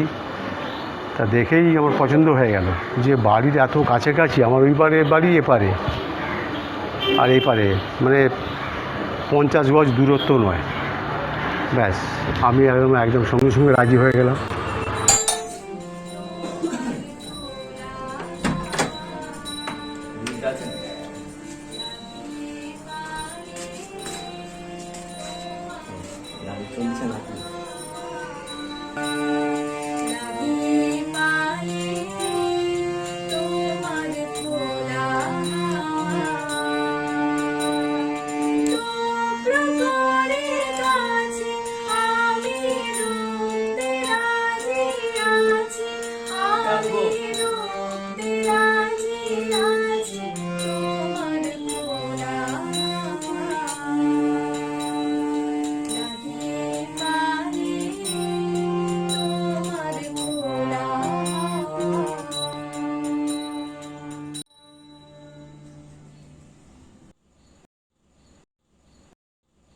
কেমন আছেন?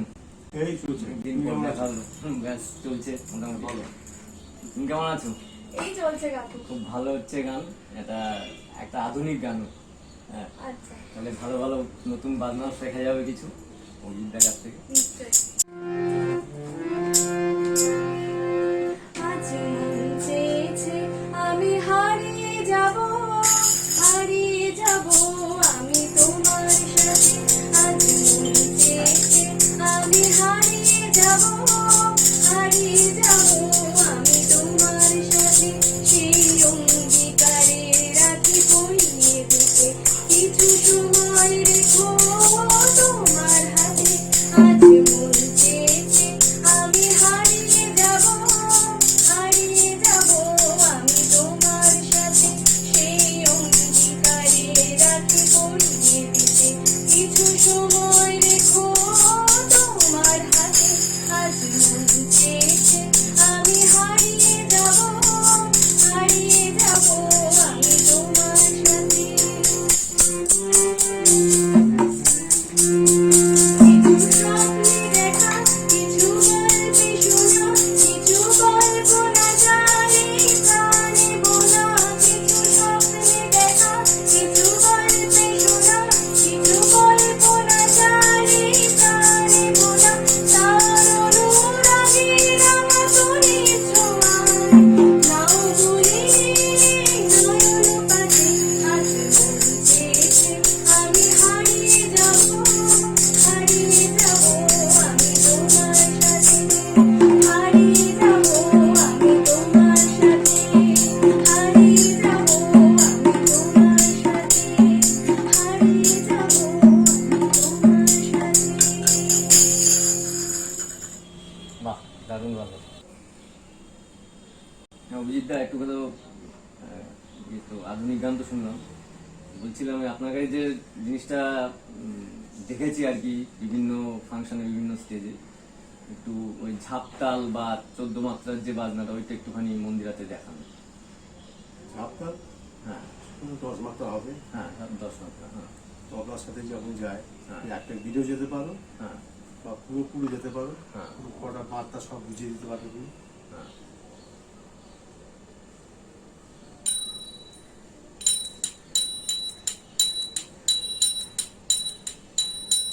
এক দুই এক দুই তিন, এক দুই এক দুই তিন, হ্যাঁ। এক দুই এক দুই তিন, এক দুই এক দুই তিন, এইভাবে যাবে মাত্রা দেখা। হ্যাঁ হ্যাঁ তোমার ষষ্ঠী যদি বাজে, হ্যাঁ, ষষ্ঠী মাত্রা একটু দেখান। হ্যাঁ এক দুই এক দুই তিন চার, এক দুই এক দুই তিন চার, এক দুই এক দুই তিন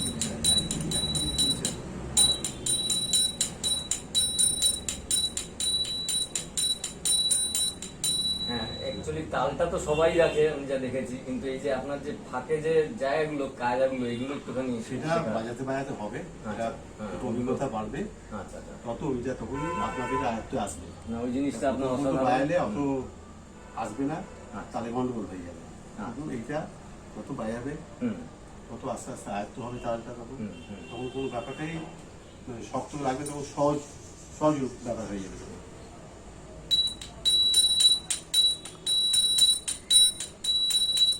গেল হ্যাঁ 6 মাত্রা যাচ্ছে 1 2 1 2 3 4। হ্যাঁ হ্যাঁ হ্যাঁ শ্যামল ছায়া নাই বাইরে হ্যাঁ। না, না, না, না, না, না, এই। এই যে গান অনুযায়ী আপনার বাজানো জি, এটাই একটা ভাবটা ভালো। ফ্যান্টাস্টিক ব্যাপার। এটা 10 মাত্রা তোমাকে আগে দেখালাম। হ্যাঁ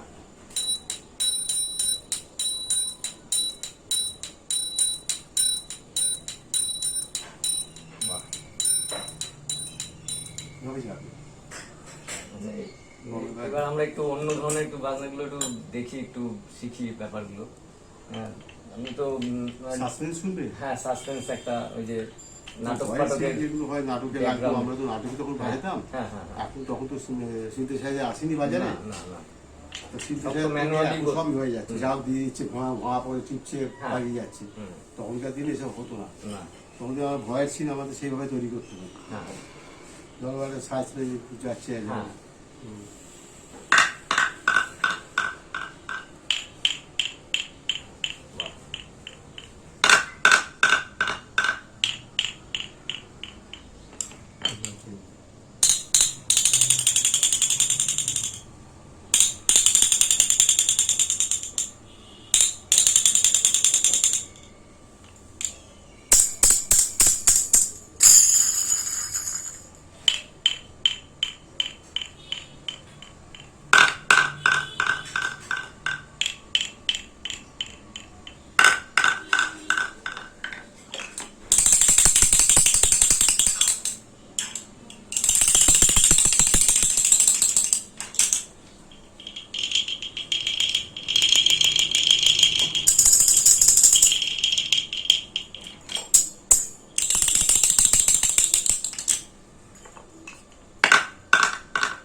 সিম্বলটা বাজবে, ওটা আস্তে আস্তে সিম্বল থাকবে। আচ্ছা সিম্বল দিয়ে মাঝে মাঝে একটা করে স্ট্রোক থাকবে তোমার ধরো। আচ্ছা হ্যাঁ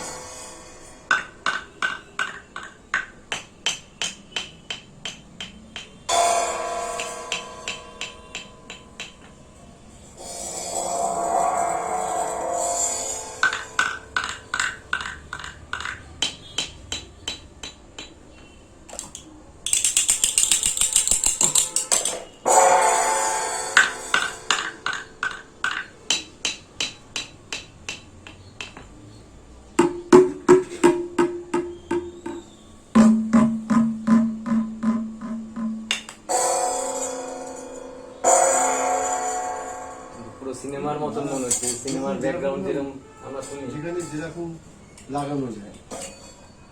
বহুরূপী একটা নাটক হয়েছিল হ্যাঁ হ্যাঁ হ্যাঁ বহু বছর আগে, হ্যাঁ বিখ্যাত মিউজিক ডিরেক্টর আমাদের তখনকার দিনে দীনেশ চন্দ্র আচ্ছা সেতারিস্ট, আচ্ছা নৃত্যনাট্য জগতের যিনি ছিলেন একদম কিংবদন্তি বাজিয়ে, আচ্ছা উনি ছাড়া কোনো নৃত্যনাট্য হতো না তখনকার দিনে। আচ্ছা আচ্ছা তার একটা মিউজিক কম্পোজে আমি বাজিয়েছিলাম আচ্ছা। প্রসাদ স্টুডিওতে ভবানীপুরে। বহুরূপী নাটক বোধহয় সম্ভবত নরগুজা, মনে পড়ে না সময়, নরগুজা একটা সিন আছে, হুম এবার আসছে শনি আসছে এখানে, আচ্ছা তখন তো বলছি না সিনতে চাই, তখন আসেনি। না ওখানে এটা suspense। সাইকেলের বেল এগুলো, হ্যাঁ সাইকেল ব্যান্ড। মানে এগুলো আপনার নিজেরই তৈরি করা? এইটাকে আমরা তৈরি করে দিই সাসপেন্স মিউজিক হিসেবে। আচ্ছা একটা ভয়ঙ্কর আওয়াজ হবে। হ্যাঁ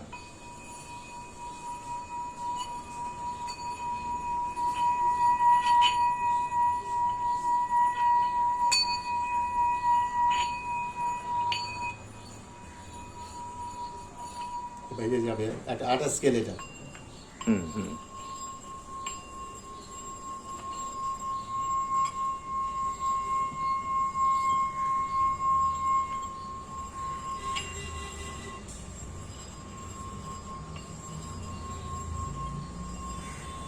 বাহ, আস্তে থেকে জোরে একটা মানে মনে হচ্ছে কেউ দূর থেকে আসছে আস্তে আস্তে। নানা রকম এটা ইউজ করেছি অনেকবার ওখানে। আচ্ছা আচ্ছা আর তোমার ওই পাখির একটু ইয়ে দেখান না, যে পাখি উড়ে যাচ্ছে কোনো সময়, বিভিন্ন গানেও আছে এই জিনিসগুলো। হ্যাঁ বিভিন্ন রকম আছে, হ্যাঁ। পাখি একসাথে ডাকবে, হ্যাঁ নানা রকম পাখি আছে, হ্যাঁ ঝাঁক পাখি ঘরবার রাখছে না তুমি। হ্যাঁ হ্যাঁ।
অপূর্ব।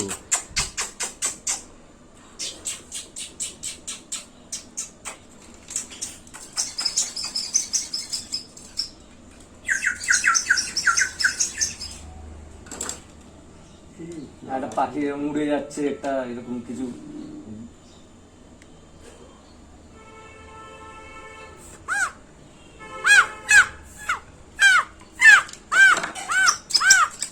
হাঁসের দল উড়ে যাচ্ছে, হ্যাঁ হ্যাঁ সাথে ছোট পাখি উড়ে যাচ্ছে, হাঁসের দল আকাশে উড়ছে, আচ্ছা আচ্ছা বক হাঁস। আচ্ছা।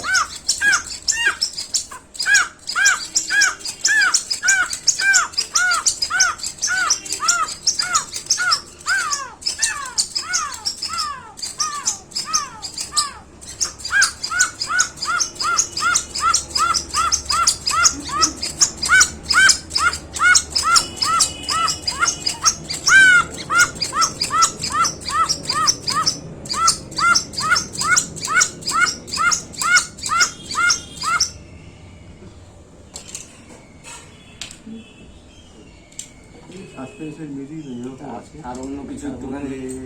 হ্যাঁ আবার জলি মিউজিক আছে, কোন কমেডি, হুম হুম হুম। কমেডি মিউজিকের মধ্যে আছে কমেডি। হ্যাঁ হয়তো কোনো একটা কমেডিয়ান, নাটক- নাটকের সময়। একটা কমেডিয়ান সে ঢুকলো, হ্যাঁ, হ্যাঁ, যে অঙ্গি ভঙ্গি করে বেরিয়ে গেল, হ্যাঁ সঙ্গে সঙ্গে চলে গেল ওখান থেকে। হ্যাঁ।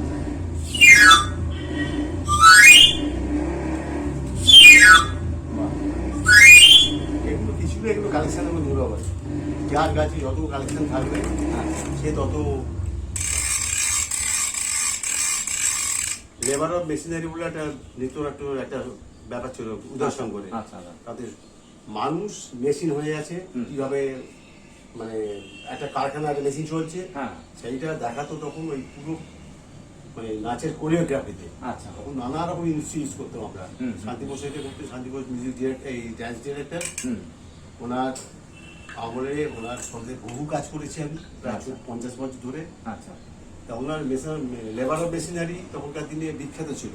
আচ্ছা তা দেখা যাচ্ছে একটা জায়গায় একটু পাটা এভাবে তুলছে মেশিনটা, আচ্ছা। চাকাটা হ্যাঁ, তুলছে, হ্যাঁ, হ্যাঁ। তা তখন আমরা একটু বায়াতাম।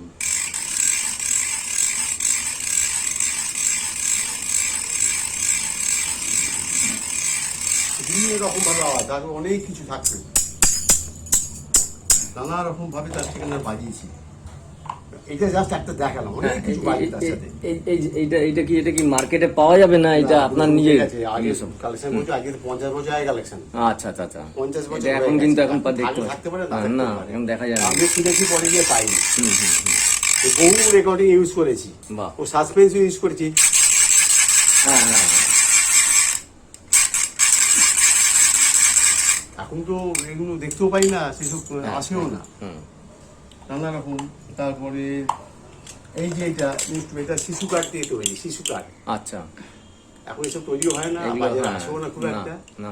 এটা বিভিন্ন রকম ভাবে ইউজ করা যায়। হুম হুম।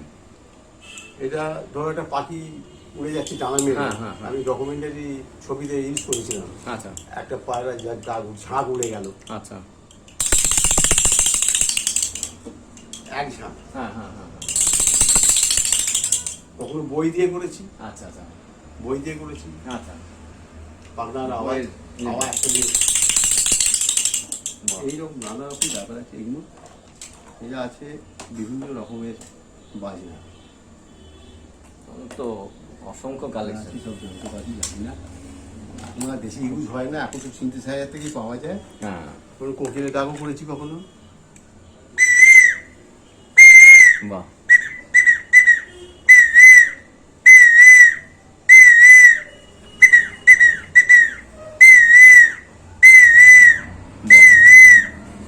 এসব জিনিস এখন বোধহয় ম্যানুয়ালি কেউ করতে পারবে না। কালেকশনের উপর নির্ভর করে, যে যেরকম কালেকশন করতে পারবে হুম, তার সেরকম থাকবে। আচ্ছা আচ্ছা। কালেকশনটা খুব শক্ত জিনিস, হুম হুম। এখন এসব নিয়ে কেউ মাথা ঘামায় না। না। একটা মন্দিরা নিয়ে বসে পড়ে, হ্যাঁ ব্যাস বাজনা হয়ে গেল, হ্যাঁ টাকার খামটা নিল, বাড়ি চলে গেল। হ্যাঁ। চিন্তা ভাবনা করতে হবে, হুম চিন্তা ভাবনা না করলে এগুলো উপে গেছে উপেই যাবে, আর ফিরে আসবে না কোনো। ধরো আমি তুমি একটা ঘোড়া ঘোড়া কোটাল, হ্যাঁ কোটাল আসছে ঘোড়ায় শ্যামার, হ্যাঁ। শ্যামার কোটাল বিখ্যাত, আচ্ছা শ্যামার কোটালই হচ্ছে আসল, আচ্ছা সেই উত্তরকে বধ হবে, হ্যান ত্যান হবে, আচ্ছা তার আশা যাওয়া, ঘোড়া করে আসবে, আচ্ছা স্টেজের মধ্যে ঘোড়া থামাবে, হ্যাঁ। আবার স্টেজ থেকে ঘোড়া দিয়ে চালানো করে আস্তে বেরিয়ে আস্তে, যাবে। হ্যাঁ। এইরকম আওয়াজ প্রতিনিয়ত করতে হয় আমাদের। আচ্ছা সেই রকম শুধু নারকলের মালা, হুম হুম হুম, কিচ্ছু নেই, এটা আমি এইভাবে বাজাতে পারি, আচ্ছা এইভাবে বাজাতে পারি। হুম হুম।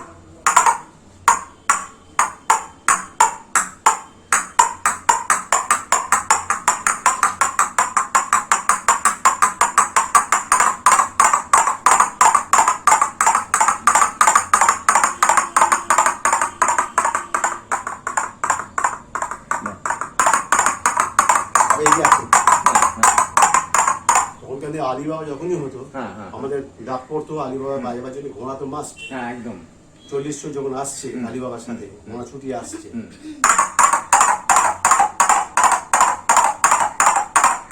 এখন তো ওই মেজে পাচ্ছি, স্টেজে বলছি কি পাবো, হ্যাঁ। মেজে পাবো না, তখন- তখন কি হবে? কি বাজাবো? হ্যাঁ। এটা মাথা থেকে বুদ্ধি খাটাতে হবে তখন আমাকে, হ্যাঁ। ওই হাঁ করে বসে থাকলে হবে না। তখন তো কাটে আমি আওয়াজ স্থানীয় তো কোনো জায়গায় ইন্টারভিউ করতে না পাই, তো বাড়ি বাজাতে পারবো না আমি, কি হবে তখন? হাতে বাজাতে হবে, হাতে বাজালে তো হবে না, ঠুকলেই হবে না, না। এই তালু দিয়ে আওয়াজটা বের করতে হবে, এই হাতের তালু, বুঝতে পারছো? হাতে তালুটা খেলা করছে, হ্যাঁ হ্যাঁ। তালুর চাপে আসছে আর কি ব্যাপারটা।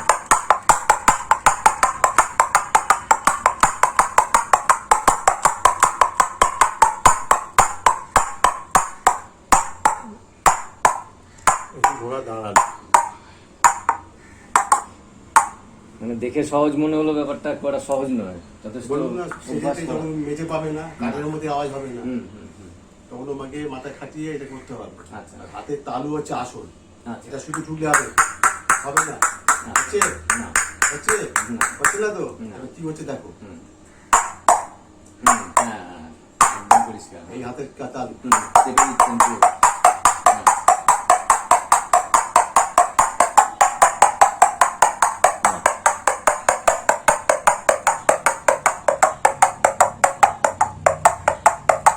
এটা হচ্ছে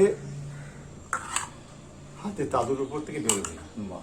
যে অভিজিৎদা, তো এখন তো মার্কেটে তো ফোক গান প্রচন্ড চলছে, এই লোকগীতি আর কি, বিভিন্ন ধরনের বিভিন্ন প্রদেশের লোকগীতিগুলো, তা সেইগুলোর সাথে আপনি যে ইনস্ট্রুমেন্টগুলো ব্যবহার করেন সেটা যদি একটুখানি দেখান, যে কিভাবে কোন ইনস্ট্রুমেন্টটাকে ইয়ে করেন। এটা হচ্ছে একটা নেপালি মাদল, ও আচ্ছা উত্তরবঙ্গ মাদল, থেকে- উত্তরবঙ্গ থেকে এনেছিলাম, আচ্ছা। এইটা রইল এখানে। হ্যাঁ, তুমি একটা একটা ফোক গানের সাথে কিরকম ধরনের ফোক হবে? গানে যদি বাজাও, হ্যাঁ, হ্যাঁ। ফোক গানে যদি বাজাও তুমি, ঘুমুর থাকবে, হ্যাঁ। ফোক গানে ঘুমুরটা মাস্ট থাকে, হ্যাঁ হ্যাঁ, লাগেই। আচ্ছা। তার মধ্যে হলো মাদুর বাজছে, হ্যাঁ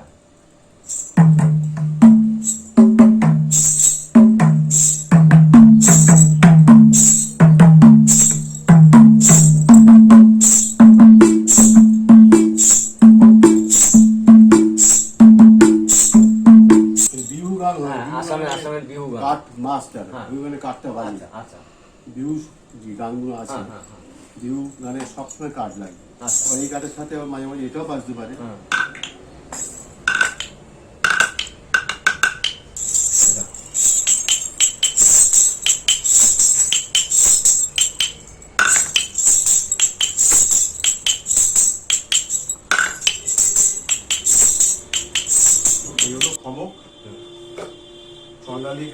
নৃত্যনাট্য মাস্ট লাগবেই এটা। দইওয়ালা ঢুকবে বেরোবে, তারপরে কালমিক বা বিদূষক আচ্ছা। ঢুকবে, কমেডিয়ান ব্যাপার একটা আছে। বাল্মীকি প্রতিভাতেও ঠিক একই জিনিস, বিদূষকের গান আছে, ভোগা বেরোনো সব আছে। আচ্ছা রবীন্দ্রনাথের নৃত্যনাট্যে বিশেষ করে প্রয়োজন। আচ্ছা দইওয়ালা ঢুকছে, দইওয়ালার কাছে দৌড়ে আসছে আচ্ছা চন্দ্রালিকা, হুম, তাকে দই কিনতে দিল না, তাকে তাড়িয়ে দিল। এই দইওয়ালা ঢুকলো,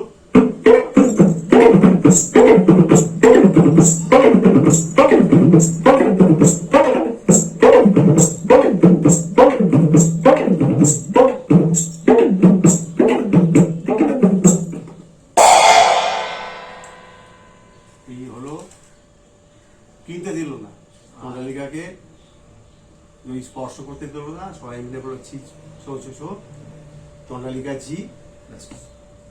এবার বিদূষক ঢুকছে তোমার কালমিগাতে, হুম, সেও হঠাৎ এসে গানটা ধরবে স্টেজের মধ্যে, হুম, স্টেজের মধ্যে লাফিয়ে ঢুকলো, এসে ধাই ধাই করে গান করতে করতে পড়ে গেল, আবার উঠে পড়লো। এটা সিন থাকে আমাদের, আমরা একটু বাজাই এটা। হুম।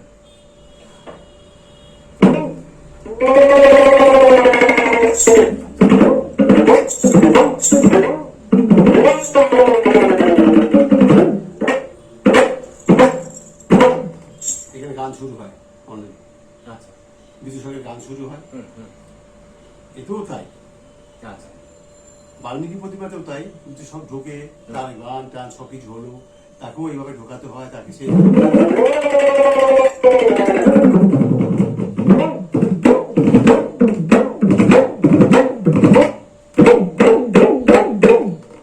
আচ্ছা আর নিয়েছি সটকেছি রে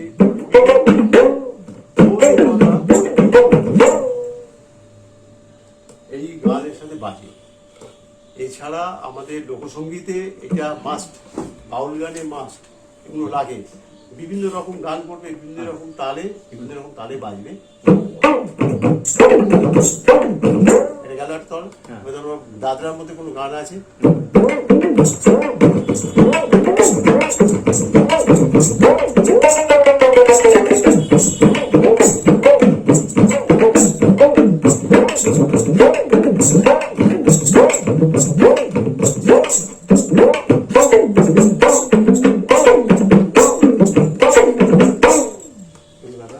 এছাড়াও খঞ্জিরা, এটাও একটা চামড়ার বাজনা, এটাও ফোক গানেতে লাগে। এটা ফোক গানেতে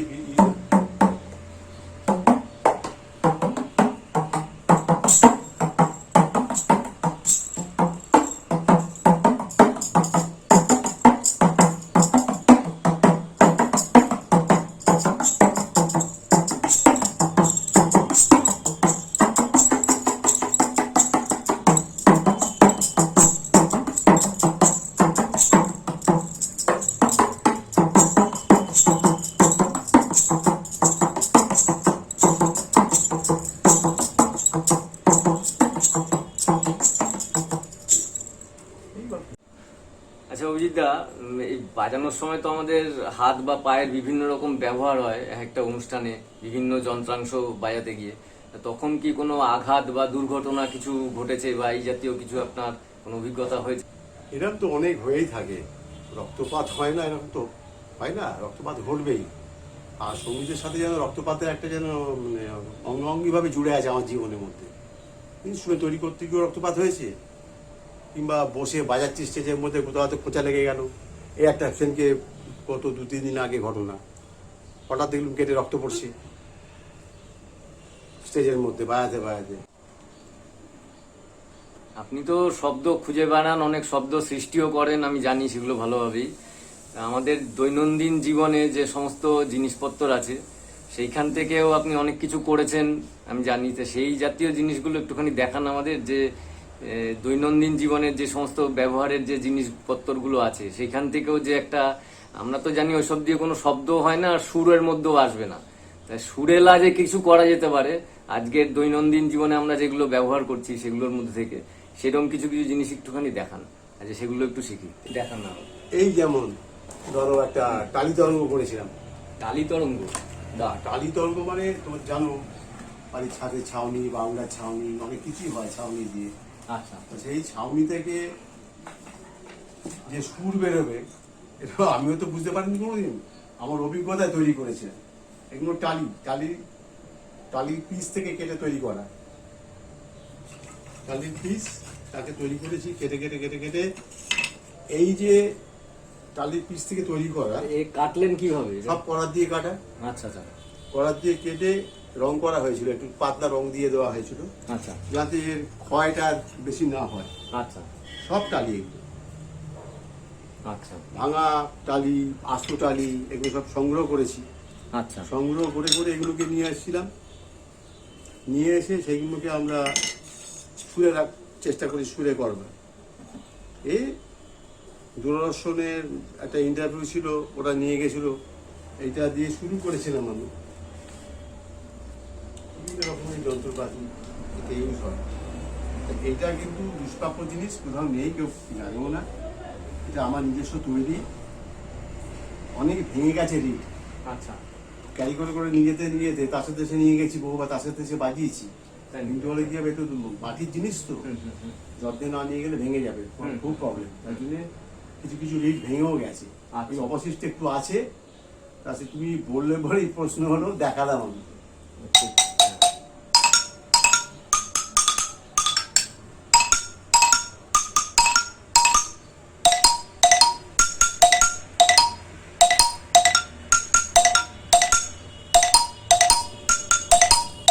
ওই 2011-12 এরকম সময়, তখন আমি সদ্য আমি কিছুদিন ধরে বাজাচ্ছিলাম। তার আগে ম্যানুয়াল পারকাশন। আমার ওয়াইফ প্রফেশনাল সিঙ্গার, তা ও এক ভদ্রলোকের কাছে তালিম করতো, এক তবলিয়া দাদার কাছে। সেইখানেই আমরা গিয়ে গান বাজনা করতাম, আর আমিও ওর সাথে বাজাতাম ম্যানুয়াল পারকাশন। তখন ওই তবলিয়া দাদাই তখন বলেন যে তুমি যদি ম্যানুয়াল পারকাশন বাজাতে হয়, মানে আমি তার আগে বিভিন্ন জনের বাজনা দেখতাম, দেখে দেখে নিজের মতন করে বাজাতাম। এইবার তখন উনি সাজেস্ট করেন যে যদি তোমার সত্যিকারের ম্যানুয়াল পারকাশন বাজানো যদি শিখতে হয়, তাহলে তোমাকে অভিজিৎদার কাছে যেতে হবে, অভিজিৎ বন্দ্যোপাধ্যায়। তখন আমি প্রথম নামটা শুনি, উনি আমাকে কন্ট্যাক্ট নাম্বার দেন। তা আমি 2012 শেষ কি 13 এরকম শুরুতে আমি অভিজিৎদাকে ফোন করি যে এরকম আমি শিখতে চাই। তা যথারীতি অভিজিৎদার প্রচন্ড সময়ের অভাব। হ্যাঁ, তা উনি প্রায় আমার যতদূর মনে পড়ে প্রায় বছরখানেক সময় আমি বারবার ফোন করেছি বিভিন্ন সময়, কিন্তু উনি আমার সময় দিতে পারেননি। আর আমিও যেহেতু আমি শিখবই আর বাজাবই, এরকম আমার যেহেতু টার্গেট ছিল, আমিও ছাড়ছিলাম না। এবার 2013 শেষে কি 14 এরকম সময়, তখন একদিন মানে বোধহয় ছেলেটা এত কিছু করছে, এরকম ভাবে করছে, ডিস্টার্ব করছে, এই যে কোনো একটা চিন্তার থেকে উনি একটা বলেন যে ঠিক আছে, আমার কলকাতার অমুক হলে, আমার যতদূর মনে পড়ছে রবীন্দ্র সদন হলে আমি প্রথমবার গেছিলাম, বললেন ওখানে এসো, আমি বাজাবো, এসে দেখো। আমার পরিষ্কারই বলেছিলেন তখন দেখা হওয়ার পরে যে হাতে ধরে বসে শেখানোর আমার সময় নেই, তোমাকে আমি যেখানে এখানে অনুষ্ঠান করবো বলে দেবো। এবং তখন আমি যা দেখেছি, তখন মানে দিনে 2-3টে অনুষ্ঠানও করেছেন, এরকমও হয়েছে। সারা মাস ধরেই প্রায় অভিজিৎদার বিভিন্ন হলে অনুষ্ঠান থাকতো, আর আমি ওই প্রত্যেকটা হলে হলে যেতাম, গিয়ে ওই বিভিন্ন অ্যাঙ্গেল থেকে অভিজিতের হাতের বাজনাগুলো দেখতাম, বিভিন্ন ইনস্ট্রুমেন্ট। অদ্ভুতভাবে যদি অভিজিৎদার বাজনা শুনেন, আমি যেটা আমার খুব বিশেষত্ব যেগুলো আমি 2-1টা জিনিস বলি, হচ্ছে গিয়ে যে মন্দিরা বাজানো দেখবেন যে বহু মানুষ বাজায়, যারা ম্যানুয়াল পারকাশন বাজায়, সবাই তালে একটা করে বিট রাখে। আর অভিজিৎ তাল ছাড়াও অফ বিটে অসাধারণ কিছু জিনিস বাজান, যেটা একটা গানকে একটা অন্য মাত্রায় নিয়ে যায়। বহু বড় বড় শিল্পী আমি দেখেছি, রবীন্দ্র সদনে আমি দেখেছি বনশ্রী সেনগুপ্ত গান করতে ঢুকেছেন, ঢুকেই প্রথম সব দর্শক ওনাকে হাততালি দিচ্ছেন, দাঁড়ান, দর্শকদের বললেন একদম পিছনে অভিজিৎদা চুপচাপ, আমাকেও তাই শিখিয়েছেন, চুপচাপ যাবে, চুপচাপ মাথা নিচু করে বাজাবে, চুপচাপ বাড়ি চলে যাবে। তো উনি মাথা নিচু করে ওরকম করে বসে আছেন, বনশ্রী সেনগুপ্ত ঢুকেই বললেন যে অভিজিৎদা একটু দাঁড়ান, এবং অভিজিৎদাকে দাঁড় করার পরে বললেন যে এই মানুষটা দিনের পর দিন যদি আমার পিছন থেকে না সাপোর্ট করতো, তাহলে আমি এত ভালো গাইতে পারতাম না। আরেকটা ঘটনা বলি, এরকম অভিজিৎদার সাথে আমি ওই বেহালার একটা হলটার নামটা এখন ঠিক মনে নেই, ওইখানে আমি গেছিলাম। সৌমিত্র চট্টোপাধ্যায়ের একটা অনুষ্ঠান ছিল, একটা গীতি আলক্ষ্য টাইপের ছিল। তো ওইখানেও অভিজিৎদা বাজাচ্ছিলেন আবহাওয়াতে। তো ওইখানে একটা একতারা বাজিয়েছিলেন। একতারাতে না, যারা বাজায় তারা বুঝতে পারবে, একতারাতে স্কেল মেনটেন করা খুব শক্ত। এবং বাজনার মধ্যে সেরকম স্কেলটাও মেনটেন করেছেন এবং এমন একটা জায়গায় একটা টোকা দিয়েছেন, সৌমিত্র চট্টোপাধ্যায় পরে স্টেজ থেকে বেরিয়ে অভিজিৎদাকে প্রশংসা করেছেন।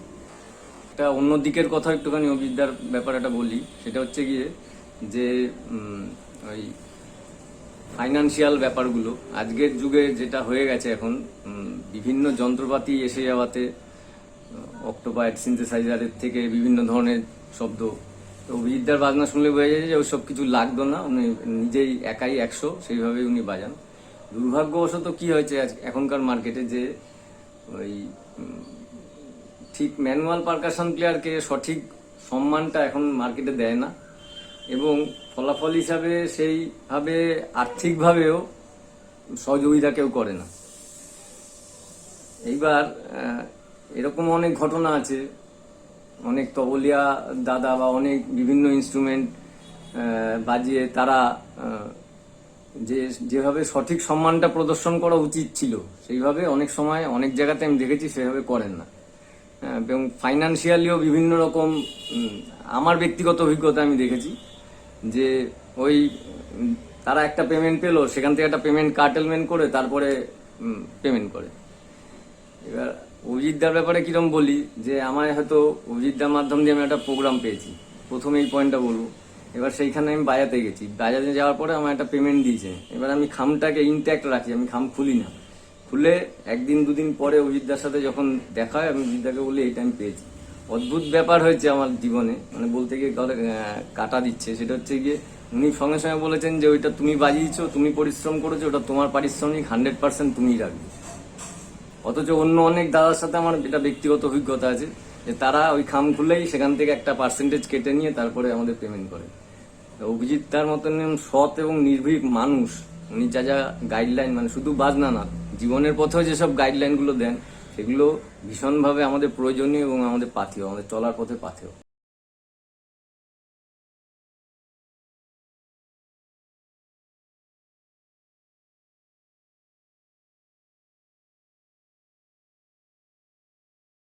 এই যে সরস্বতী ঠাকুরটা আমাদের, এটা বাবার হাতেই বানানো। এর নিচে যে হাঁসটা, সেটাও একদম মানে পুরোপুরি সেই খড় টড় দিয়ে একদম বেঁধে পুরোটাই, হাঁসটা পুরোটা বাবার হাতেই বানানো। তো এরকম মানে আমি ছোটবেলা থেকে দেখে আসছি বাবার মানে বাদ্য যন্ত্র বাজানোর সাথে সাথে এই হাতের কাজ বিভিন্ন চ্যানেলে এবং বিশেষ করে দূরদর্শনে বিভিন্ন শিল্পীদের ব্যাকগ্রাউন্ডে কিংবা কোনো ডান্সের ব্যাকগ্রাউন্ডে বিভিন্ন সেটের কাজ করতে, এবং লাইভ প্রোগ্রামেও এরকম বহু আমি দেখেছি বাবাকে সেটের কাজ করতে রাতের পর রাত জেগে। এবং আমারও বেশ ভালোই লাগতো এরকম বাবার সাথে, বেশ আমিও রাত জাগতাম কিভাবে করে, কিভাবে এই জিনিসগুলো আর্টের রূপ দেয়, খুব ভালো লাগতো দেখতে। তো এরকম সরস্বতী ঠাকুর আমাদের আগে আরেকটা ছিল, তো সেটার হাঁসটা আরেকটু বড় সাইজের ছিল। তো বাবা এরকম আমাদের সামনেই তৈরি করেছে হাঁসটা। এবার মজার ঘটনা কি, মানে ছোট ছিলাম তো, হাঁসটা তৈরি করে বাবা সাথে সাথে মানে এখানেই ঘরে বসেই একটা ম্যাজিক করলো, যে আমি বাবা বলছে যে দেখ হাঁসটা ডিম পারবে। তো কিছুক্ষণ পর দেখলাম যে সত্যি হাঁসটা ডিম পারলো বাবার হাতে। তো আমি তো খুব মানে আনন্দ হয়েছিল যে সত্যি সত্যি এরকম একটা হাতে তৈরি করা হাঁস ডিম পারলো। তো সেটাকে আবার পেঁয়াজ কুচো লঙ্কা কুচো দিয়ে সেই ডিমটাকে অমলেট করে খাওয়া হয়েছিল। মানে একটা খুব একটা মজার ঘটনা। তো পরে বুঝতে পারলাম যে ওটা মানে ছোট ছিলাম তো, ওটা একটা মানে বাবা ম্যাজিক করে দেখিয়েছিল। ছোটবেলা থেকেই বাবাকে দেখছি মানে প্রচুর শোতে অনেক যন্ত্রপাতি বাজাতে, মানে এখনো বাবার যা যন্ত্রপাতি রয়েছে, ইনস্ট্রুমেন্ট রয়েছে, তা এখনো আমার কাছে অনেক অজানা। তো মানে ছোটবেলা থেকেই একটা সঙ্গীতের প্রতি একটা মানে একটা ভালোবাসা আমার এখান থেকেই মানে জন্মেছে। আর মানে ছোটবেলা থেকেই মানে খুব ছোট, কত ছোট জানি না, মায়ের সাথে হাতে খড়ি হয়েছে আমার এই গানে। তো মা প্রথম মানে তালিমে বসিয়েছিল আমাকে, সারেগামাটা প্রথম মাই আমার টিচার, গানের টিচার। তো সেই জায়গা থেকে মানে আমাকে ছোট্টবেলা থেকে বাবা গানে প্রচন্ড সাপোর্ট করতো, মানে এখনো গাইড করে বিভিন্ন ভাবে।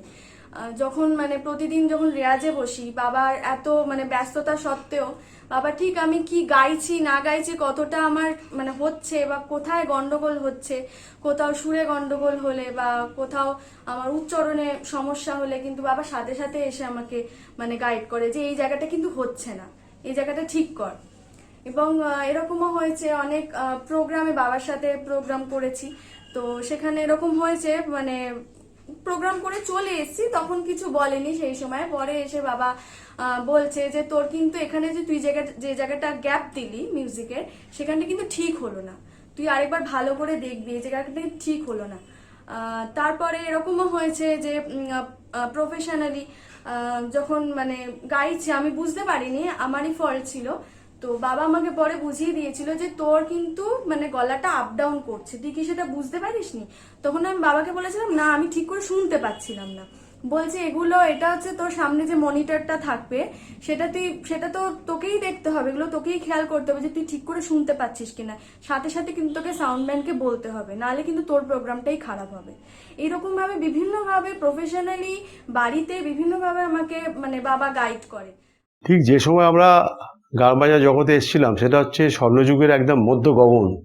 তখন স্বর্ণযুগের সব শিল্পীরা প্রায় মাঝবয়সী, অতএব সব শিল্পীরাই যখন জীবিত, চারিদিকে প্রোগ্রামের একদম ছড়াছড়ি, এক একজন শিল্পী 4টে 5টা 2টো 4টে করে ফাংশন করতো এক এক দিনে। এইভাবে চলছিল, বেশ সুন্দরভাবে চলছিল। হঠাৎ এই 20 সাল চরম বিপর্যয় একটা ঘটলো আমাদের। এই করোনা এসে আক্রমণ করলো, তছনছ হয়ে গেল সমস্ত। কোথায় যন্ত্রী, কোথায় কলাকুশলীরা, কোথায় টেকনিশিয়ান যারা ছিল তারা, কোথায় শিল্পী, কোথায় মানে যারা মানে বহু লোকের অন্ন, সব চারিদিকে মানে বিপর্যস্ত অবস্থা। সেই বিপর্যস্ত অবস্থা থেকে একটু ভেবেছিলাম যে হয়তো করোনাটা মানে কেটে গেলে হয়তো একটু উদ্ধার হবে, কিন্তু বাস্তবে দেখা যাচ্ছে সেই যে একটা চাপ সৃষ্টি ছিল প্রোগ্রামের, সেটা কিন্তু আর নেই। বহু গানের স্কুল, নাচের স্কুল বন্ধ হয়ে গেছে, তাদের বাৎসরিক অনুষ্ঠান বন্ধ করে দিয়েছে, হল প্রোগ্রামই নেই তাদের। তারা বছরে 1টা 2টো ফাংশন করতো, সেটাও বন্ধ হয়ে গেছে। এইভাবে চলছে। আর আমরা রবীন্দ্রনাথকে অবলম্বন করেছিলাম বলে রাবীন্দ্রিক যে অনুষ্ঠানগুলো হয় সারা বছর, সেই অনুষ্ঠানগুলোর একটু সুফল আমরা পাই এবং পাচ্ছি বলে কোনো গতিকে আমাদের চলছে। কিন্তু চিন্তার বিষয় এর পরে কি হবে।